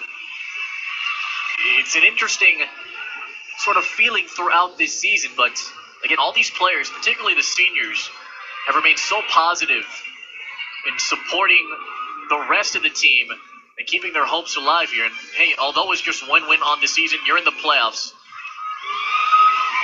And right now, the big challenge for them defensively is trying to contain a guy like Chalin Fa'amatau for Farrington. Chalin is a challenge for anybody, for any defense, as he is able to, just a multi-talented runner, receiver. We saw him make some catches. We saw him spearhead the rushing attack. Look, Campbell's defense, they're playing a tough game. They're doing a great job holding Farrington to only 133 yards of offense and only 1 touchdown. And that touchdown really was a gimme on a bad special teams play. So it's just that right now, Farrington's defense playing even tougher. Short kick, scooped up 35-yard line. Jalen Ignatowski already has a fumble recovery. A flag comes out. And check the flag here after the flag is tossed. Ignatowski will take it. Around the 41-yard line. 4 penalties, 34 yards for the Governors. 4 penalties, 39 yards for the Sabres. Except that this will be the 9th combined flag that we have seen for the first 24 minutes and 9 seconds. Here's Danny. In the run back, personal foul on the kicking team, number 80. Face mask, 15-yard penalty, first down. It's against Lorenz Seminole. Rule 80. And it's actually 90, so it's for Isila. First down and 10. Ulufale on the out bar. Rauschenberg speared quickly. Christian Acorda. Here are the numbers tonight for Kavika Ulufale. 7 of 11, 36 yards. No touchdowns. Coming off a pretty good performance last week against Moanalua. Went 18 of 32 for a $153. 3 scores and no touchdowns, but trying to get into some kind of offensive rhythm.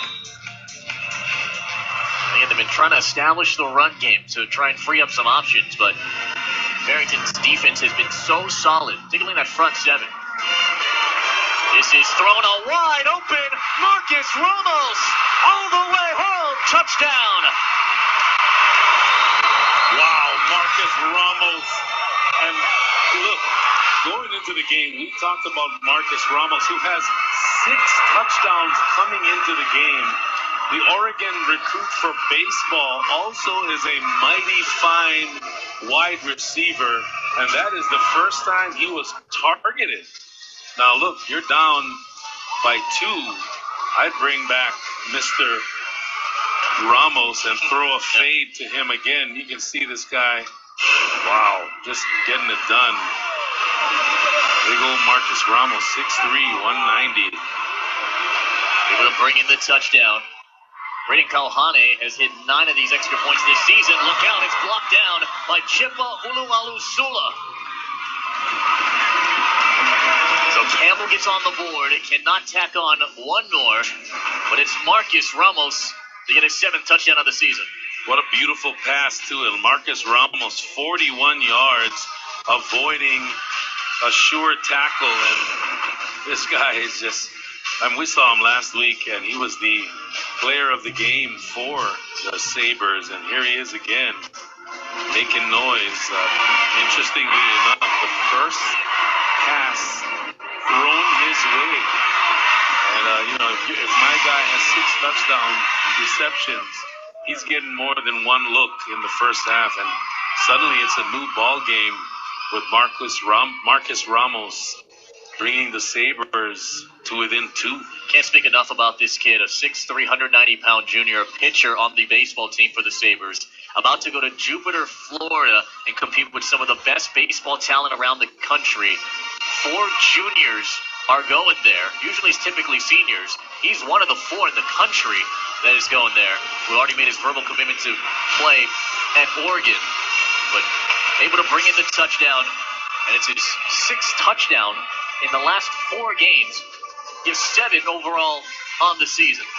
And we've seen some past athletes play football that were baseball stars. One guy that comes to mind is Shane Victorino, who not only was a track athlete, but he was a great receiver and running back in high school. And look at what he's doing now. So, I always like baseball players that bring a skill set, a hand-eye coordination and skill set that's very, very adaptable to football and to the football field. A lot of other coaches, in fact, ask their baseball coaches if they have any players on that team. I think of Aiea just off the top of my head. Those baseball athletes have done a solid job. Fa'amata tripped up 37-yard line after the run back of 12. Nicholas Colairo does a good job to stuff him there. So the momentum shifts the other way. Fort Campbell, can they capitalize on here defensively? As we said earlier, they did a great job on defense. They held them without an offensive touchdown until that special teams breakdown. So they're going to have to need more of that. Again, the focal point right here, number 13, that's the guy they have to contain. Fa'amata 28 rushing yards away from 100 tonight. Sealed off quickly. Miles Allen, Mika Sobe King, and then Gianni Pacheco had first contact. It's amazing, the game of football, especially high school football.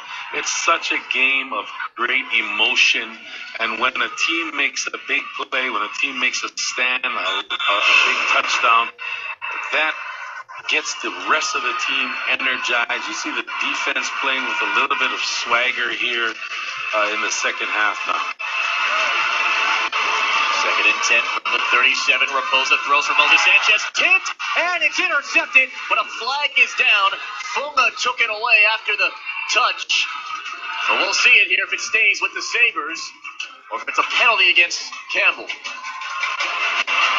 Bunting had the deflection after he was guarding Moses Sanchez. But was his contact with him enough to warrant a pass interference? Heads up play from Funga. Interference on the defense, number 3. It's a 15-yard penalty, resulting in a first down. Ouch, and that hurts for the Campbell Sabres. They're going to get Bunting arriving too early.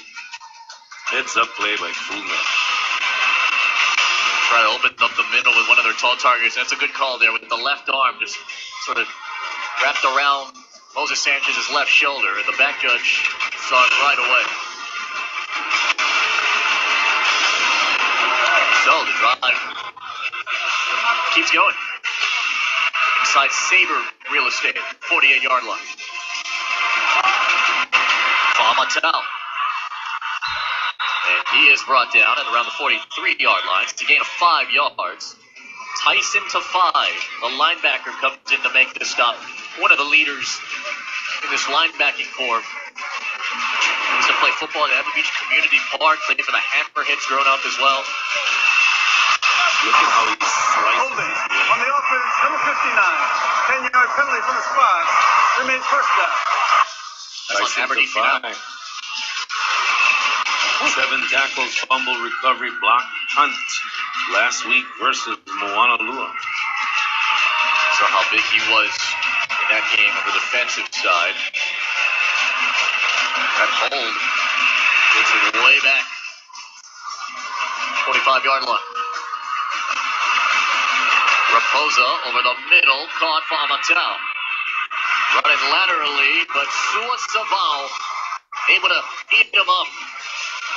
A first-year varsity player who played for the Waipahu Knights growing up. He's played linebacker all his life, for nearly a decade. And now on the varsity level, makes an impact.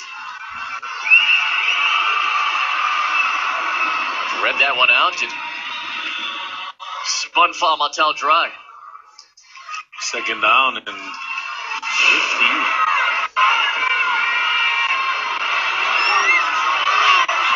Sell the run game again. It's time for Freedom Alualu. We'll get back to the original line of scrimmage as Maya Leoeno makes the stop. Happy birthday to his grandmother Copa, who celebrated her 70th birthday yesterday for Freedom Alualu. Alualu is one of those guys who's just so humble, doesn't care about his stats, padding his numbers. That there's no individual success without team success. That's his philosophy. 3rd and 10. Raposa climbs the pocket, got to take it off and run, and walloped. Leoeno again. Gain of 1 is 4th down, and the punting unit onto the field for Farrington. Again, tough defense by the Sabres. You can see Kernigan is kind of the spy in the middle. And relentless pursuit from the backside. That time, big number 99, Apello Liulamanga, 6'4", 260. Raposa will punt it. Bunting ready to run this one back. This is a pretty long distance to go for Faye. It's the right move as Raposa gets this away from Bunting. At the 20, a Sabre bounce, and then back with a Farrington bounce, and then some contact there made after it's scooped up by Bunting. And he'll take it inside the 20-yard line. 41-yard receiving touchdown from Marcus Ramos puts the Sabres on the board, trailing by 2.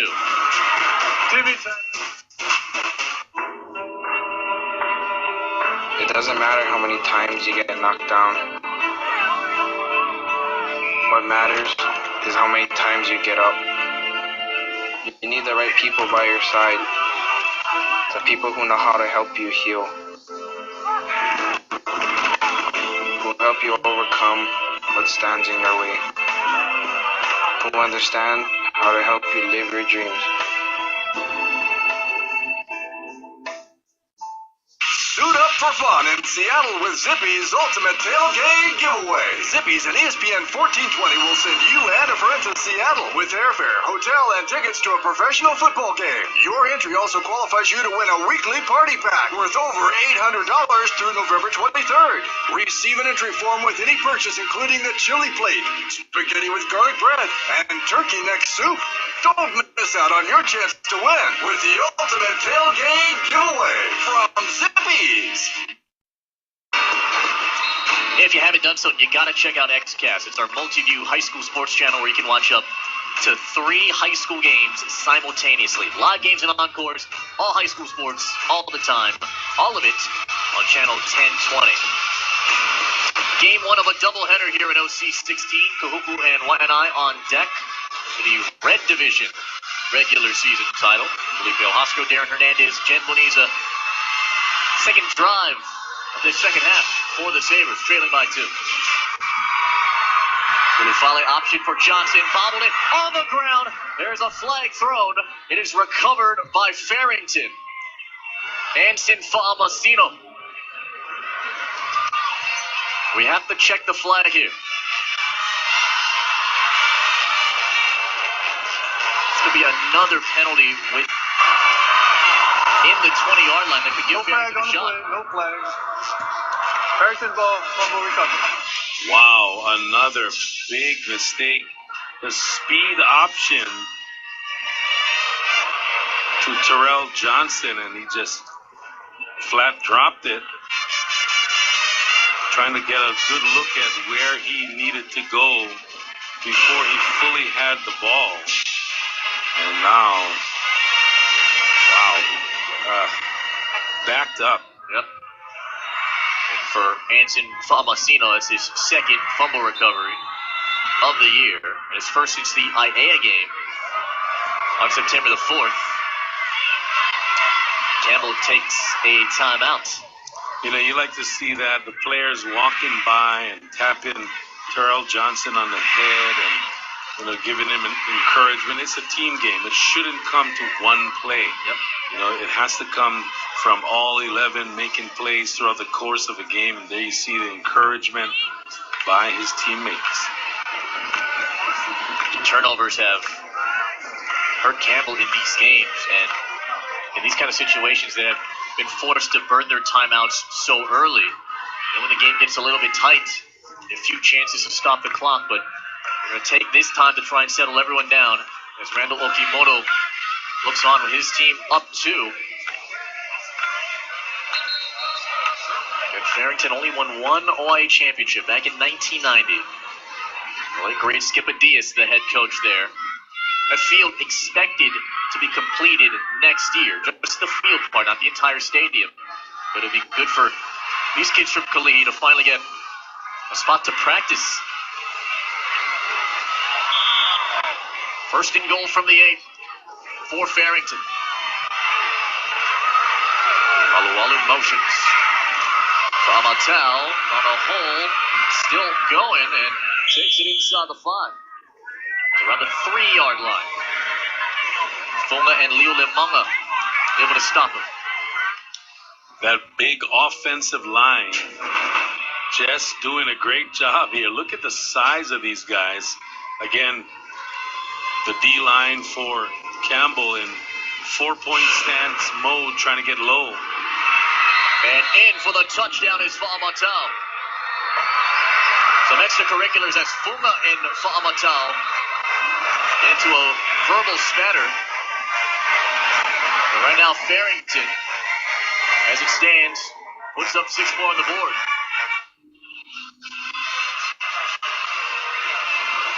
There he is. Look at this guy. He is such a specimen with the football, always running forward, always moving the pile.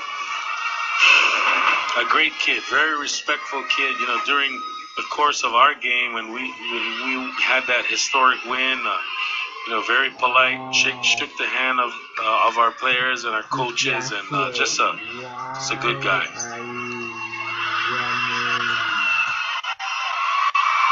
That's going to go against the Sabres. Maybe just some frustration here for Campbell. Here's the call. After the play, personal foul, unnecessary roughness. on the defense. A 15-yard penalty will be administered on the kickoff. Touchdown. It's good. Second rushing touchdown on the evening for Fa'amatau. And his 9th of the season. Finau Walter getting ready to tack on the extra point.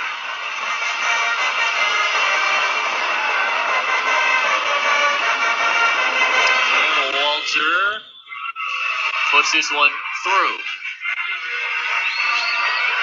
Now Walter, 4th extra point made this season. Fa'amatau, 2 touchdowns on the evening.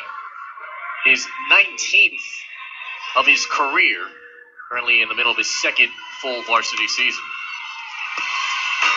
Hey, make sure you tune in for complete live coverage from start to finish of the Molokai Hoi. Follow the canoes from Molokai to Oahu as they cross the treacherous Kaiwi Channel. Molokai Hoi, Sunday, October 11th at 7:50 a.m. only on OC 16.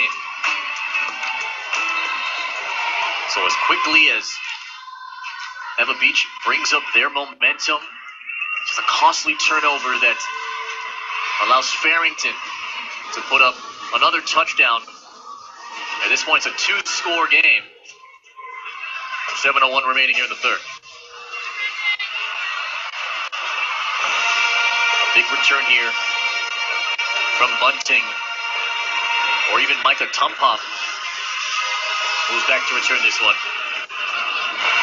Could really help the Sabres right now. I mentioned earlier, Coach made a great point of Kiko Sasooka and the lack of the kicking game because of the transfer to Kahuku. That's been a huge question mark for Farrington this season. Instead of an automatic 3 points from around the 30-yard line on drives, they've been forced to go for it all year. And the Sabres will have it at the 20. 7 minutes here to go, 15-6. Let's check in with Jen. You know, the Sabres are going to be having a car wash next weekend, and this is a fundraiser to raise money to help pay for their football banquet. You can head down to the Eva Beach Chevron on Sunday, October 11th, anytime from 9 till 3 for a car wash, and show your support for the Campbell Sabre football team. Back to you, Felipe. Thanks a lot, Jen. How are those guys not cold? It's been breezy here in Halava. They're on adrenaline. And ran a little bit quiet. Waiting for their Sabres to sort of break out in this one. And then a blocked extra point now looming large. Now it's a 2-score, 9-point advantage for the Govs. Ulufale, with someone open, has to run out himself. Pushed out by Wesley Ulungalusula.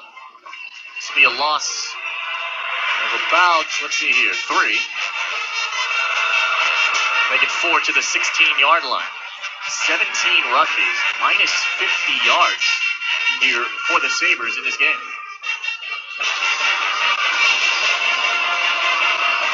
They have 31 total yards of offense. Again, minus 50 yards rushing, and you're still 9 points down. That's an amazing stat. 2nd and 14. Ulufale with Johnson protecting him. Throws the out. This is caught. Brought in by Fangaima Maile. Maile able to bring it in. The young junior takes it to the sideline. About 3 yards shy of the first down. And the Sabres need something. They need a spark. Marcus Ramos provided it on the first series of the second half. They need to answer here. Ramos will be flanked out to the top of your screen. That's a huge storyline. The rush yards. 3rd down. Campbell 1 of 7 here. Throw over the middle. Almost intercepted by Chipa Ulungalusula. Intended for Bar Rauschenberg. Kavika Ulufale, a lot of time here. Kind of rushed that pass, looking for his slot receiver, Bar Rauschenberg. And quickly, Campbell will have to punt this one away. And Chipa Uluwanga Sula definitely on the all-name team. The bounce been scooped up by Jaling Fa'amatau. He is taken down. Micah Tumpop and Nicholas Calero comes in to make the stop. Enterprise scores around town. Let's check out some Saturday night prep football. We are scoreless here between Kalaheo and Kaimuki. Particularly a big game for Kaimuki, trying to fight for Division II playoff seeding. And then Kalani and Pearl City 7-0 the Falcons on top of that one. Radford got a big win to secure the 1 seed in the OI Division II, 28-7 last night in the Valley over Nanakuli. What an atmosphere that was. It was our first ever broadcast from Nanakuli Valley. It's such a beautiful place, the valley, the ocean. Pinball false start. On the offense, number 4, 5-yard penalty. Remains first down.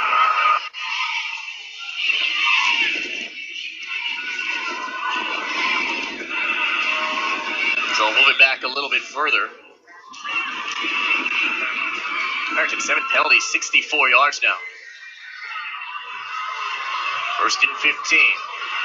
Establish the run again with Freedom Alualu across the right side to the 40-yard line. A guy who's been banged up with injuries. We mentioned the helmet shot against Kailua to his right hand. It is swelled up, but now he's good to go at 100%. He had that shoulder injury after he got banged up in Second City last week. Oh boy, once he gets squared, it's the Mack truck treatment. Ran over Leoheno. Raposa will fire. He's caught for Moses Sanchez. And he's knocked out by Austin Funga. Kingsley Moses Sanchez able to make the grab. Kingsley, the bigger brother, more of the larger sized brother, the tight end, but also good hands. And weighs 34 pounds more than Kingston. Big third down here for Campbell. Needing something to swing the momentum back in their direction. Third and short, Alualu slipped away and keeps the legs going for a first down. Luke Orcreto Penitusi and Micah Tainanes Perez hanging on for dear life. When 264 pounds on a 5'9" frame. We saw him truck somebody on the play before. He trucked number 50, Leano. Here, he just wills his way to a first down. Barrington doing a good job of controlling the tempo here. We had movement early, but in the meantime, it'll be Fa'amatau to take it across that right side. That was a strange play. Right. It looked like half the team decided to take that play off. Take it to the 40 gain of 5. We'll try and see it right here. The guys are falling asleep, or we had some movement. The ball is snapped, so there's no false start. But the right side of the line, some of them still standing there like, what happened? Barrington, 174 yards of total offense, 115 of them on the ground. Trying to go to the air. It's a check down that's incomplete for Alualu. Just through his hands. We saw Alualu make a one-handed grab. So if you think he's just a bulldozer blocker, think again, this guy is an athlete. That's why he's so mad at himself. He expects to make those type of plays. Coach said he's a guy that plays with so much emotion on the field. Guys feed off of that.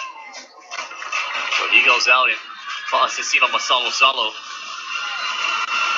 of the linebackers, comes in at the running back spot to the right of Raposa. He runs into the flat. Raposa goes over the middle, almost intercepted by Pacheco, intended for Kingsley Moses Sanchez. We saw Pacheco earlier make a fantastic one-handed grab on an errant snap as the punter. This time that one was just partially obscured by his own teammates, so he didn't have a clear look at it, but boy, he wants that one back. Good stand here for the Sabres. It'll bring up fourth down, and Raposa's got to punt it away. They're doing a good job of taking bunting out of these special teams game. This is kicked deep into the corner and scooped up by LBJ Tanoa, who stepped out of bounds right at the 2-yard line. A 37-yard punt officially now as they move into the 3. What a great punt. Ends them deep. It's the old coffin corner. And the first thing you tell your return guys is let that go. The simple rule is if it's over your head or past you and you're on the 10-yard line, you let it go and you take your chances that it's going to bounce hopefully into the end zone for a touchback. But to put your team that has minus 50 yards rushing in this type of field position can be perilous.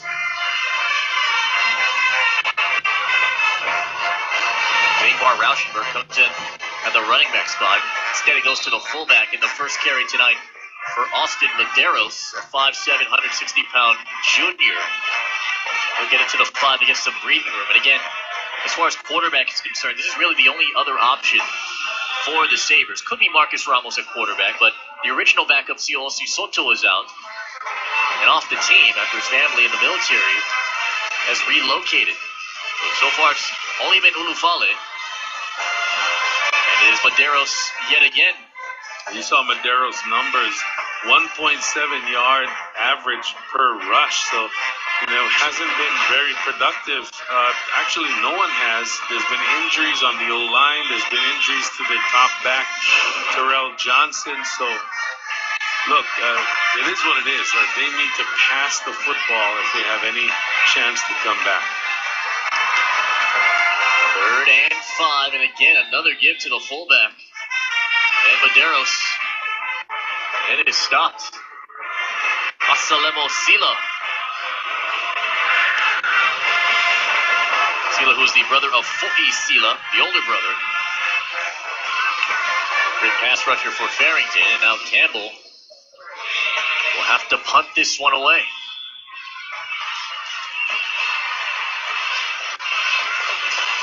Pacheco out of his end zone. Got it away and caught on the hop by Fa'amatau. Made a man miss. Has some space here. Fa'amatau could not get out of the grasp of Nick Kernigan. And a flag is out very late. This game has turned on 3 mistakes by the Campbell Sabres. The first one we saw was the snap over the head of the punter. But then the fumble. After the play, personal foul, number 14. It's a 15-yard penalty, first down, Farrington. That'll be against Farrington. But there's two special teams errors that really hurt them. The second one was when LBJ Tanoa stepped out of bounds at the 2-yard line. Now, it's yet to be seen if that's going to come back and haunt them. This penalty actually helps them. But still, look at the field position that mistake has set up Farrington in here. And they're in Campbell plus territory, 1st and 10 with a 9-point lead. Yeah, the Govs have dictated the tempo, have utilized their strengths, and just running the rock. Alualu to the right, Fa'amatau to the left. Raposa, time, taking a shot for Moses Sanchez, overthrew him out of bounds. Funga running step for step with them there. And then Moses Sanchez goes down. Trying to get out of the way there, but second down. Didn't want to run over the girl. Yeah. See, chivalry is not dead. And here is Bishop Raposa throwing that deep pass. Moses Sanchez.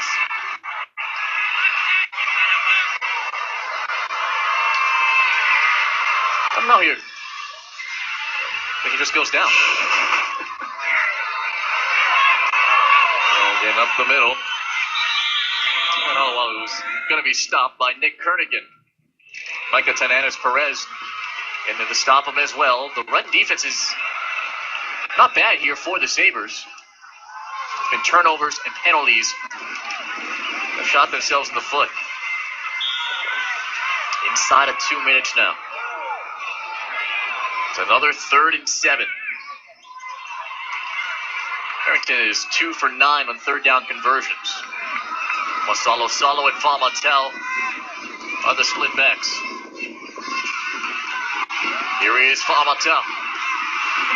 Trying to cut it back. Kernigan was in there. He's going to be a yard shy of the first down.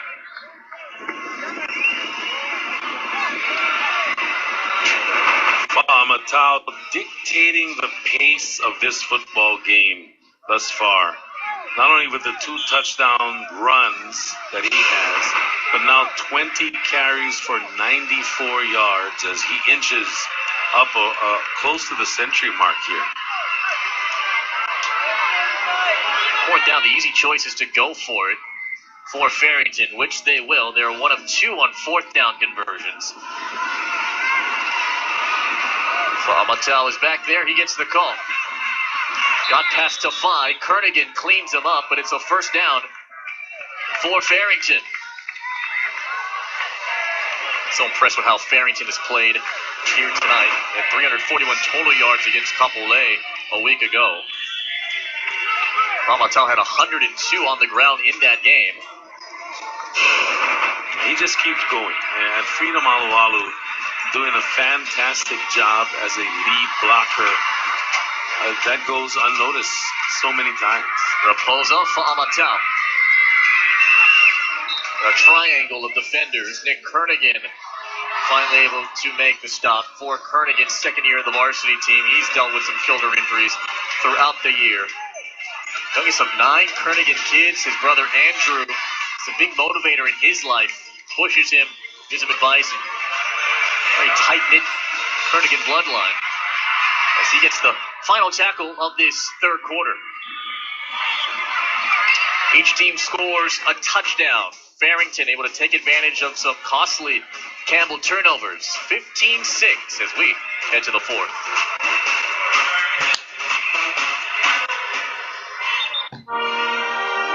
After many months of traveling the world, Jack was longing for something familiar. He was welcomed with Grandma's Southern-style chicken. At that moment, Jack knew what to do. Share it with the world. Southern-style breaded all-white meat chicken on a gourmet signature bun. The Home-style Ranch Chicken Club. Hi, I'm Denby Dung. This is Stitch Dung of the Pet Hui, and we're going to be taking you behind the scenes of all the action at the Celebrities and Their Pets fashion show. Here's what else is on. Eric graduated several years ago also, and he's been with me since day 1, and he helps train the dogs in training. Kelsey, shit. So catch us this week on Channel 12 on Sunday nights at 8:30 on OC16. To find out more about us, please visit our website, thepethui.com. It's time to get akamai about your pets. OC16 big board in our schedule looks like this. Next Friday, we'll give you first-round coverage of the Hawaii football playoffs. On Saturday, we'll give you another first-round matchup as well over on XCast. Same deal. We'll have some football games for you there, and we'll give you some volleyball on Monday. Kalani and Kalahale, Pearl City, and Waipao's the final week of the regular season Hawaii girls volleyball. Ethan Chafin trying to get a hand on it. And that fumble actually gains Farrington yards. You know, time of possession in the 3rd quarter, amazingly, Farrington 8 minutes 32 seconds. Campbell 3 minutes 28 seconds. So you can see the momentum begin to switch to Farrington after that 41-yard touchdown to Marcus Ramos brought Campbell some life. 3rd down and 4. Famatel found a hole, and Famatel will lean forward to the 10-yard line. Good for the first down. And for Famatel, that'll put him over 100 yards rushing tonight. Look at that hole not very big. Malachi Lewis Molitao able to get through it. Jacob Tonya, those two big boys, able to block down for him. Right at the 11 now, officially. Alualu this time. Trucking his way near the 5-yard line. Here are the stats after 3 complete. Well, Campbell with minus 45 rushing yards. That's an abysmal number for any team. Total yards, 192 for Farrington. Penalties about even. Turnovers also even, but Farrington starting to take advantage of the time of possession here. 2nd and 5, first down available at the 1. Fa'amatau once more, driving inside, touchdown. His 3rd rushing touchdown tonight.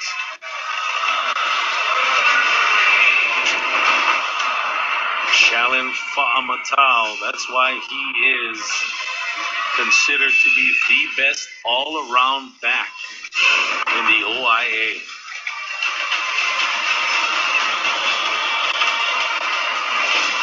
Finau Walter gets ready to tack on the extra point. Originally, it was a 2-score game. Regardless of what happens here, it'll remain that way for Campbell. And Walter's kick is shanked and no good. So the Sabres are still in it, needing points quick. Shalin Fa'amatau tonight, 23 carries, 110 yards, 3 touchdowns for the junior.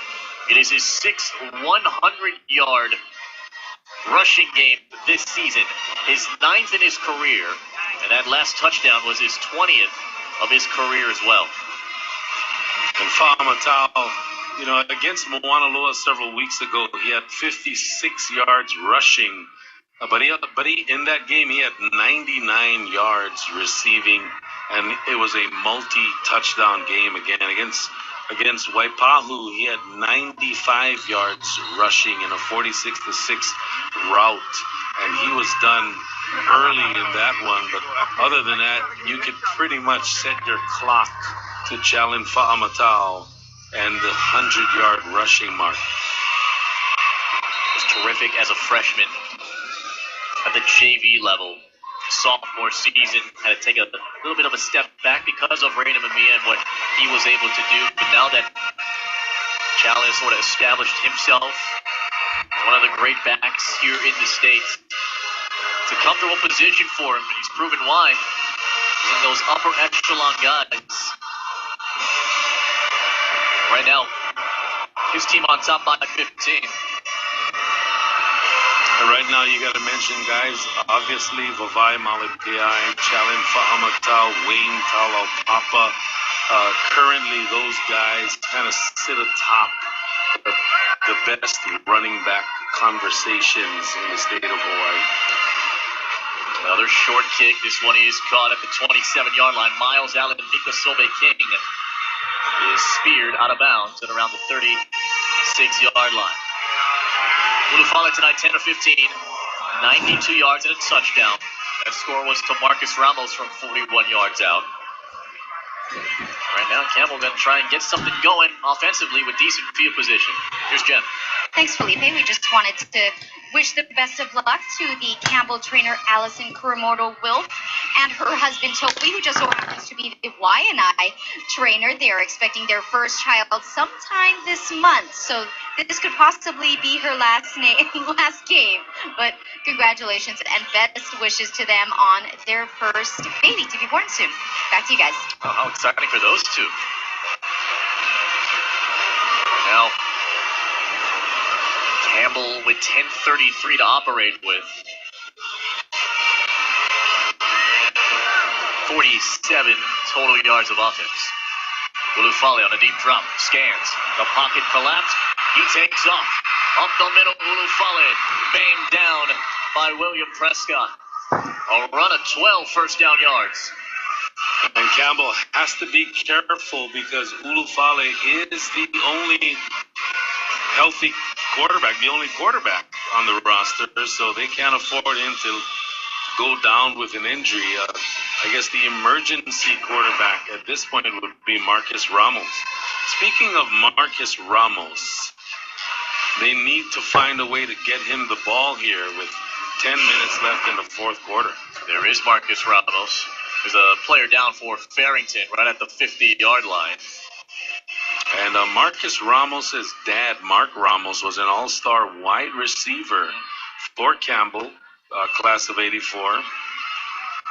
When Mosa was an all-star two-way O-line, D-line all-star. Prescott is down for Farrington, who has 2 tackles here tonight.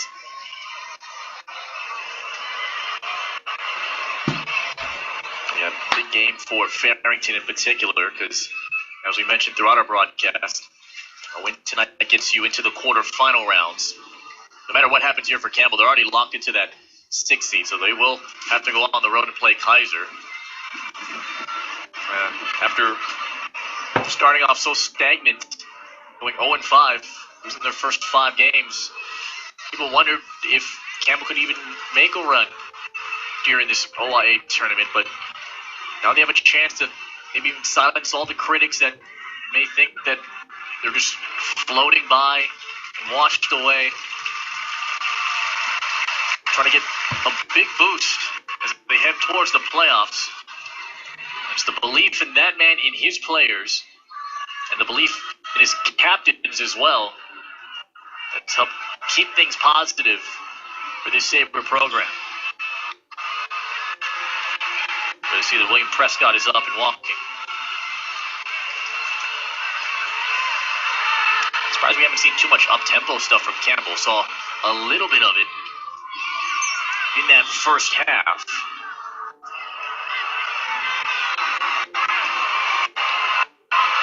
Out of the gun, Ulufale, he will throw. This is caught Esprecion. Slipped away, but then Final Walter able to finish the deal. And give him forward progress at the Farrington 48. Campbell needs 2 scores. They need to throw the football. And these short passes here are not going to really help them. They got to go deep. They got to get the ball into Marcus Ramos' hands. Noah Esprecion, their leading receiver, has only 4 catches for 27 yards. They're going to have to chuck it here early and often. Bar Rauschenberg is knocked down. Right back at the line of scrimmage, Nalua and Ulungalusula makes a stop. This Farrington defense flows so well to the ball.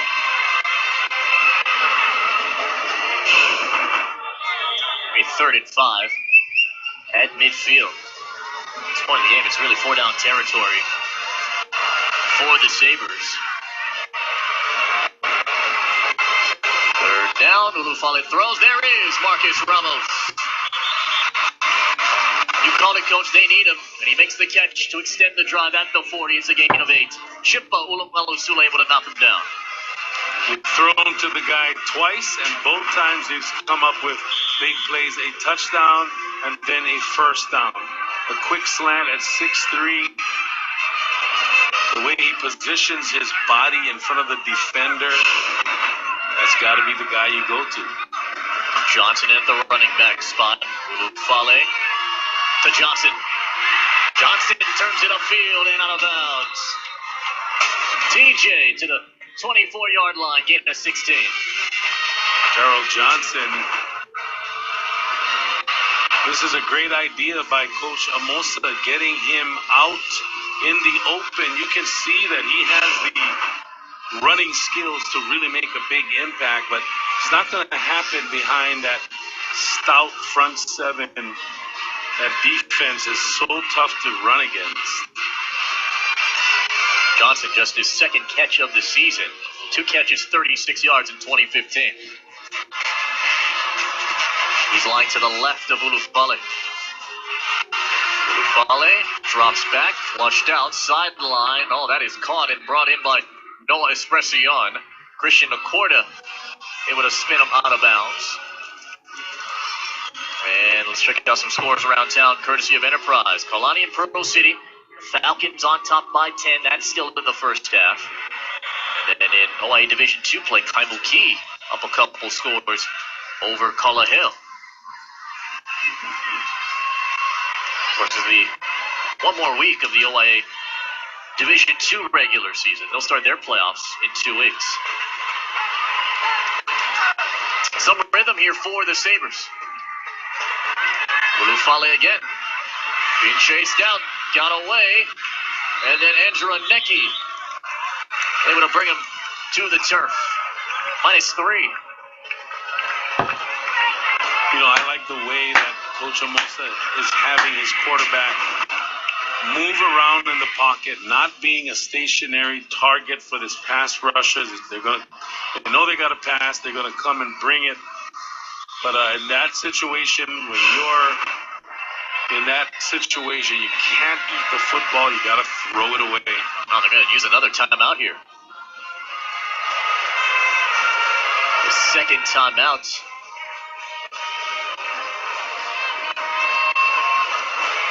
And with 7:11 remaining. So just one in the pocket now for the Sabres. They'll have it at the 26-yard line on a 3rd and 12, and they're somehow able to pick up a win tonight. Could shift the OC16 football power rankings. Again, these will come out every Monday along with the volleyball varsity power rankings on OC16.tv. Puno likely to remain at the top after defeating Iolani last night. Mililani just shellacked Moanalua 24 hours ago. St. Louis got a win. Wasn't easy, though, against Kamehameha Kapalama. A 4-6 spot. That's game 2 of our doubleheader, Kahuku and Waianae. Kailua awaiting their fate in this OIA tournament, depending on how this game goes. Kapolei in at 8. Radford securing that 10th spot after getting a 28-7 win against Nanakuli. Hard to believe that this regular season is nearly over. 12 teams that have chased for an OIA Division I championship. These two are in. Campbell trying to get a win. It's 3rd and 12. Ulufale puts it up top for Ramos. Went up top and did he stay in bounds? Incomplete. Defender came down with it. Prescott had his hands on it, but ruled incomplete. Great defense here.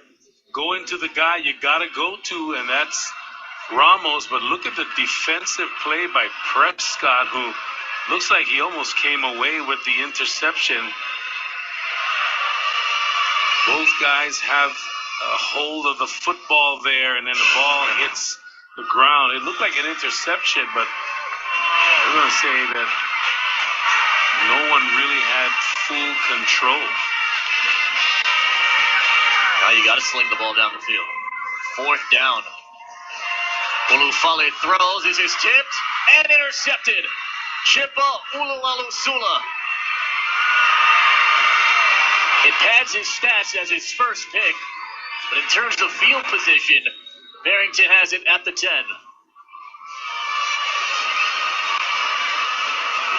Noah Espressión was wide open.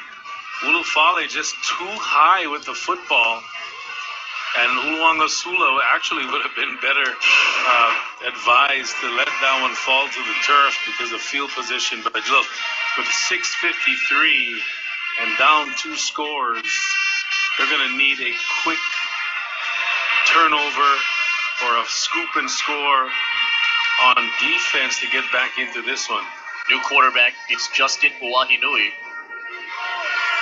who will come in 11 for 28, 247 passing yards this season. He will hand off for Fa'amatau. Fa'amatau runs into the arms of Austin Funga, and Nick Kernigan makes a stop as well. Clock going against Campbell at this point. Again, they can only stop it once after burning those 2 timeouts.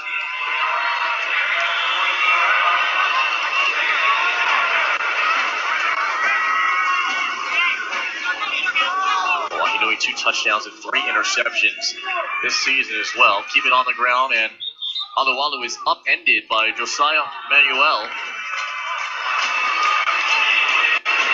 So a third down stop here could help the Sabres. We approach the halfway point of this fourth. Look at a big offensive line. And the big fullback. Great individual play by Josiah Manuel.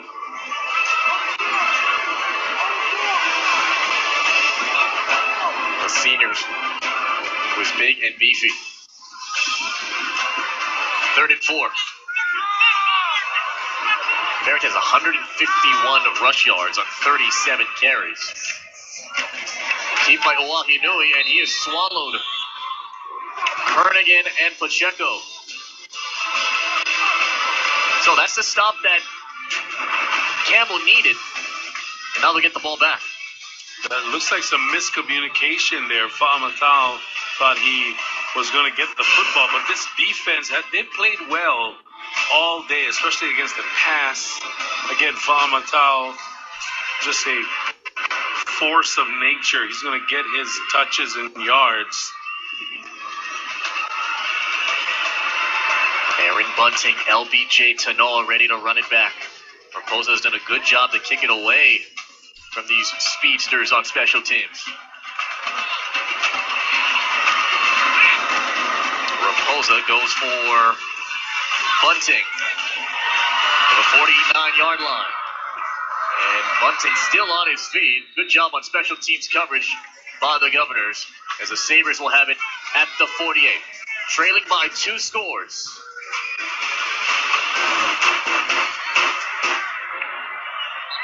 So, you're ready to buy a new car. You know what you want, but not where to get it. You could start by going here, then here, and even here. But by then, the entire day's nearly gone. Or you can save time and go straight to Hawaii's Auto Mall in Waipio and compare hundreds of vehicles in one location. Think of all the time you'll save. Time you can spend enjoying your new car rather than shopping for it. Get your next car at the Tony Group Autoplex Waipio and experience the difference. Cops should be able to park where they like. That's right. This is a no parking zone, as you can see. Like a machine gun. He feel like he is the ownership of this parking area, but I tell him no.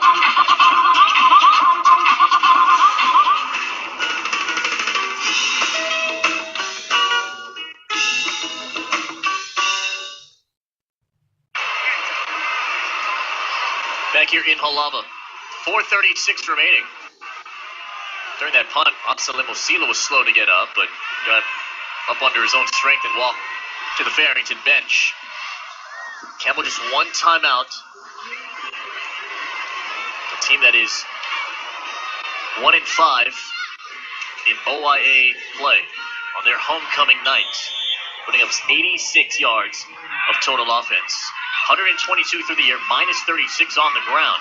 This is to the air. This is a sliding catch for James Santa Ana. His second one tonight. Campbell now needs to be in hurry-up mode, no huddle.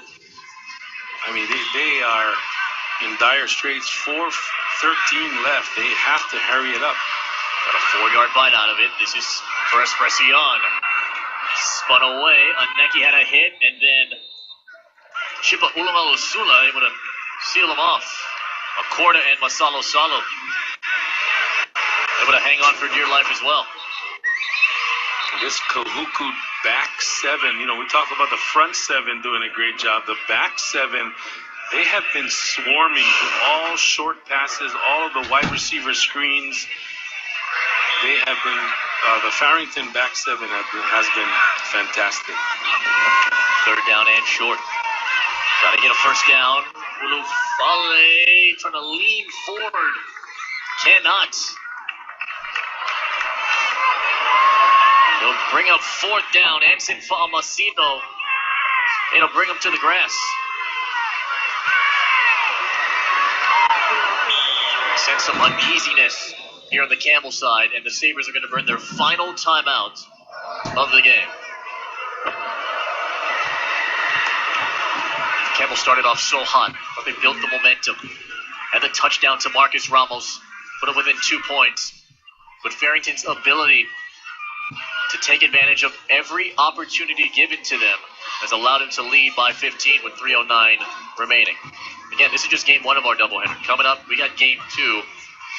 There are 6-0 teams in the OIA fighting for that red number 1 seed in the OIA playoffs. Kahuku taking on Waianae.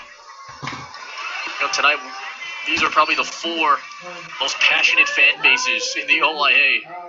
And they're all in one stadium. It's going to be a rocking atmosphere. Of course, last week when Kapolei defeated Farrington, the first time in school history, our guy Darren Hernandez got the Gatorade/water shower there. How good did that feel? Boy, first thing I thought of was, where's my cell phone? It was okay though, your cell phone? Yeah, it was fine. Okay. It was just a great feeling. Well, not the cold water wasn't a great feeling. 4th and 5. Gotta convert. And it's dropped by Esprecion. Noah Esprecion, a 5'8", 155-pound senior, the leading receiver. You go to him, he's your guy. And just tried to run before the catch. And you got to feel for these guys. They've been in every game that they've played. They've played hard. And for Esprecion, upset with himself. Now a chance for Farrington. Essentially run out the clock and keep it on the ground and control it. Salo bobbled that on the carry. Still brought it in. Kernigan able to knock him down the 49-yard line. 8 of 4. And some people may question, why is Masalo Salo closing the game out when you have Chalin Fa'amatau? But you gotta also be concerned about potential injury to your best player, because without Fa'amatau, there is no Farrington offense. He has been the attack tonight. And again, he has 114 yards, but those did not come easy. Campbell really tested him. Loading the box and trying to stifle him. Masalo Salo dips the shoulder. Make it Freedom Alualu, excuse me. And Alualu able to be brought down by Alema Noda, the defensive lineman. And Noda gets slow to get up.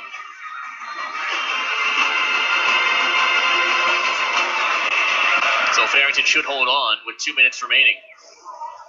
They will get the 2 seed and that first round bye, and would avoid losing their 3rd straight game this season. They haven't lost 3 consecutive games in one season in a decade. So they avoid that historic mark and at least build some kind of momentum in the OIA's postseason. Milwaukee Nui still in at quarterback, gonna let it fly downfield for Anakalea, incomplete. Aaron Bunting was there.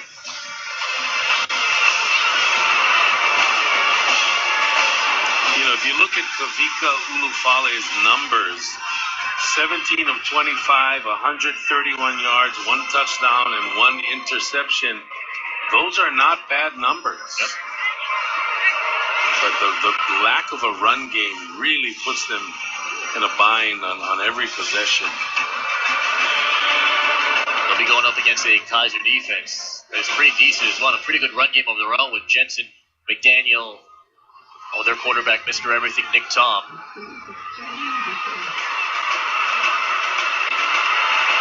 Fourth down. Inside of 90 seconds. High kick away from Bunting, and this one tumbles out of bounds. With 1:19 remaining, this is at the 21-yard line, a punt of 29 yards. Campbell, as we mentioned, has not defeated Farrington since September 28, 2001. It was a 34-12 victory for the Sabres. Farrington has won the last 7 head-to-head meetings against Campbell. Again, they led the series 12-4, and they tied once in 98. This is the 18th meeting in this rivalry since 1979.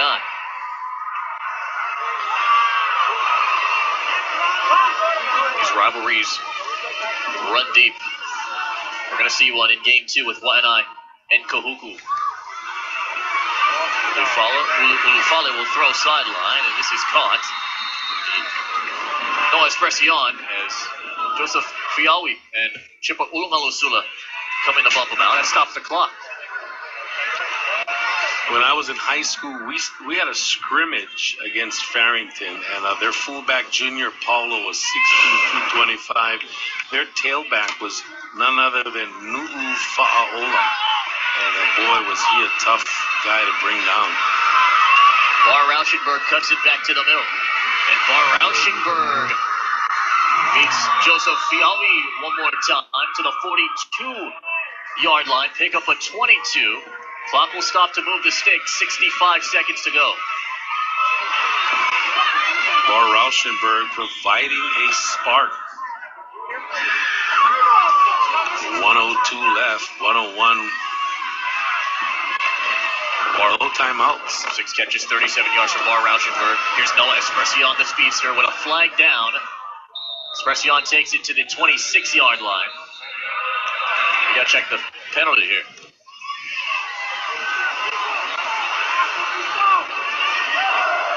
Campbell's going to need a lot of help. They need a touchdown. 2-point conversion. Release. Personal foul, roughing the passer. On the defense, number 90. 15-yard penalty from the end of the run. Half the distance, automatic first down. Well, that's going to help. Wow. That is a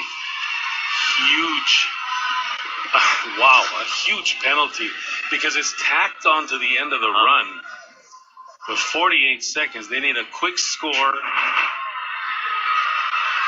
This is what they've been trying to do all game with that wide receiver screen. Marcus Ramos, top of your screen. They'll throw to him in the corner, overthrew him. William Prescott in on the coverage. And we got another flag down here. Yeah, another roughing the passer, we'll see. Personal foul, roughing the passer. On the defense, half the distance to the goal, automatic first down. Wow, 2 roughing the passer penalties in a row. You know, you want to be aggressive at this point of the game, but you want to be smart.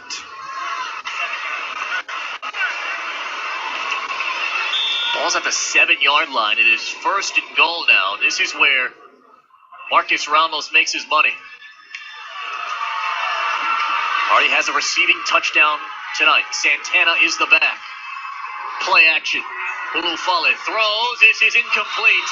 Too tall for Austin Maderos. I like the play call. Everybody's thinking Marcus Ramos. Marcus Ramos runs a slant to draw attention away from the corner of the end zone and just too tall for Maderos. Maderos just has 5'7", just a little high. Ulufale looks left, chased out on the run. No timeouts here for the Sabres. They have it at the 4. It'll bring up 3rd and goal. The clock is stopped for the time being as a penalty marker has been thrown. Holding on the offense, number 71. 10-yard penalty for the spot foul. Repeat the down.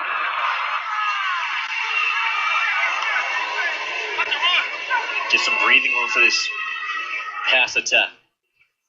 So Naima Maile now comes in at the slot back position. Now he'll line up as a running back. Ramos and Espressian are the 2 receivers at the bottom of your screen. They'll look that way. Ulufale throws. Espressian, brought it in. Touchdown.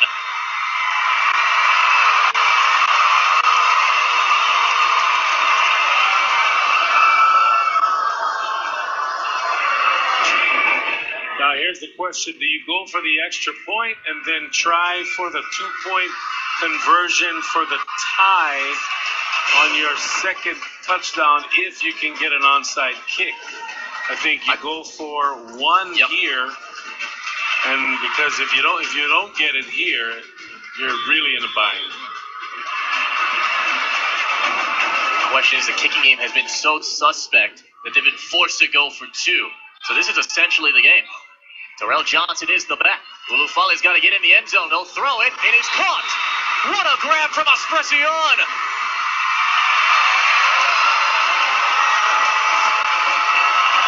Campbell now needs a miracle finish. If there was ever a miracle finish, I like the call. A stacked look with the two receivers. Have your go-to guy, Marcus Ramos, runs a quick out route to the front of the end zone, and you send Esprecion to the back of the end zone. That confused the defenders for Farrington, but now an onside kick awaits. And a touchdown from Esprecion. His fourth of the year, this one from 14 yards out. Guy is in his second year in the varsity team.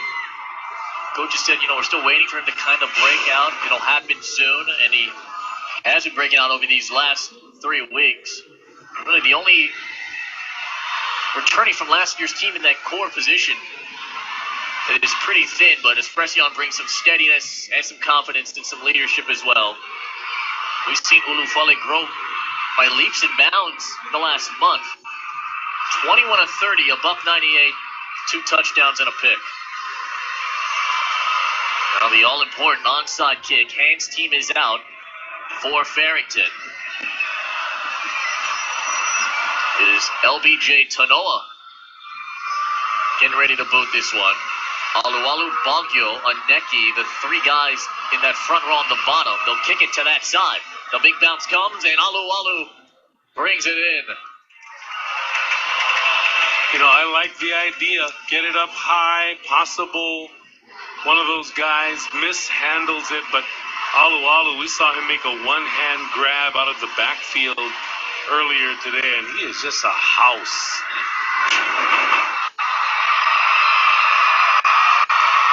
There's the big bounce, and Alualu found it, secured it. Timeout, Farrington. That's their first in the second half. Farrington going to burn a timeout. And if you're Campbell, that's exactly what you want. A big body that doesn't really catch the ball as far as punt returns and kick returns. You want him turned around, trying to catch the ball over the shoulder. But boy, Alualu nailed that and pulled it off.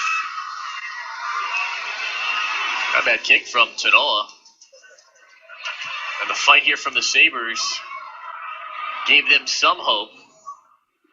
And no chances to stop the clock for Campbell. So it's a kneel down away for Farrington to snag the 2 seed in the blue. This timeout, I would imagine, is to make sure that everyone's on the same page here. And ball security high priority in these final 14 seconds.